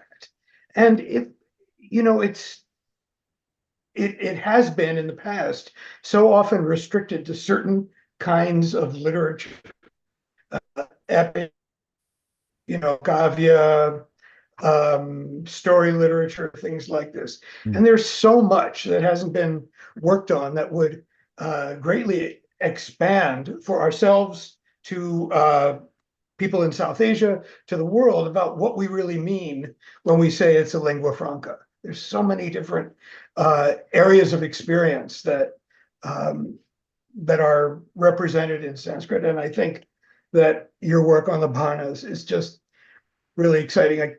I haven't read the article yet, but I'm going to very soon. Thank you. Thank you, David. It's great to see you here again after a long time. Yeah, so I guess we can other thoughts, final thoughts, otherwise we can draw things to a close. Remember, there's one additional event, that's a remnant of what had been many days of events at UBC. So on Tuesday, we'll have a live screening here at UBC of the Kalyana Saugandhika. Madhu and Indu and Srihari will hopefully have a in-person meet and greet with David will be here as well. And for those of you who are not in the area, you can either get your tickets now to come. There's still flights available, I'm sure. And we'd be happy to have you. If not, on the YouTube channel of Nepatya, you should be able to also just watch the film on your own. It's a 90-minute, I think, recording. So, any final words, Madhu, Indu? Again, it would be, yeah. Yeah. Finally, I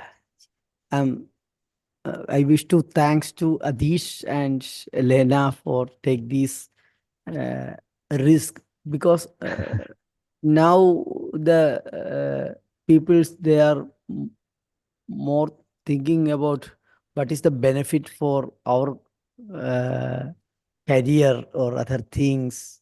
So it's a bhana is, even I think even in Kerala also not that much popular, the bhana. So you take this text and you try to experiment some level, the translation and the transcending and many way to try to introduce bhana in the academic field and the general public. So for as an artist, this is a good chance to me to try to an experiment of bhana, how to present on stage. So I got so many ideas, to different ideas how to present it. So personally, we thank to Adish and Elena for giving a chance.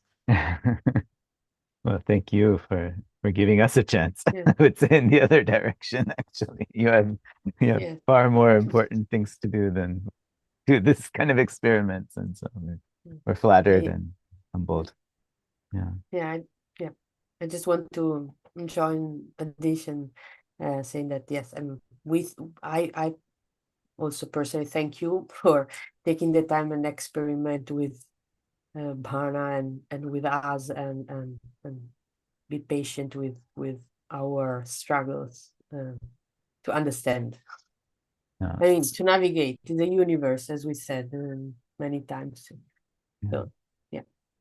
Similarly, I want to thank, there's only two of them left remaining, but our speakers, Leah, Fabrizia, then Sudha and Kesavan, also to take, especially, putting up with all of these last minute changes and so on, and the struggles we've had to go through to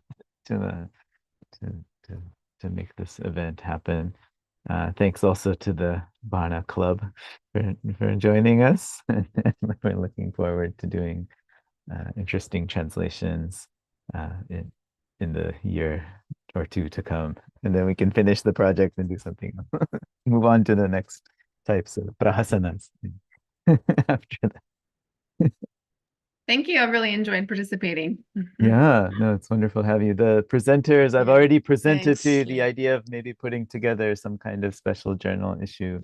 I'm still happy to, if we want to think of something as ideas emerge, it'd be nice to have a journal issue dedicated to bringing together Kuriyattam, Bhana, translation, these ideas. Anyway, thank you all, and thanks also to the Zoom for allowing this to happen successfully. Okay.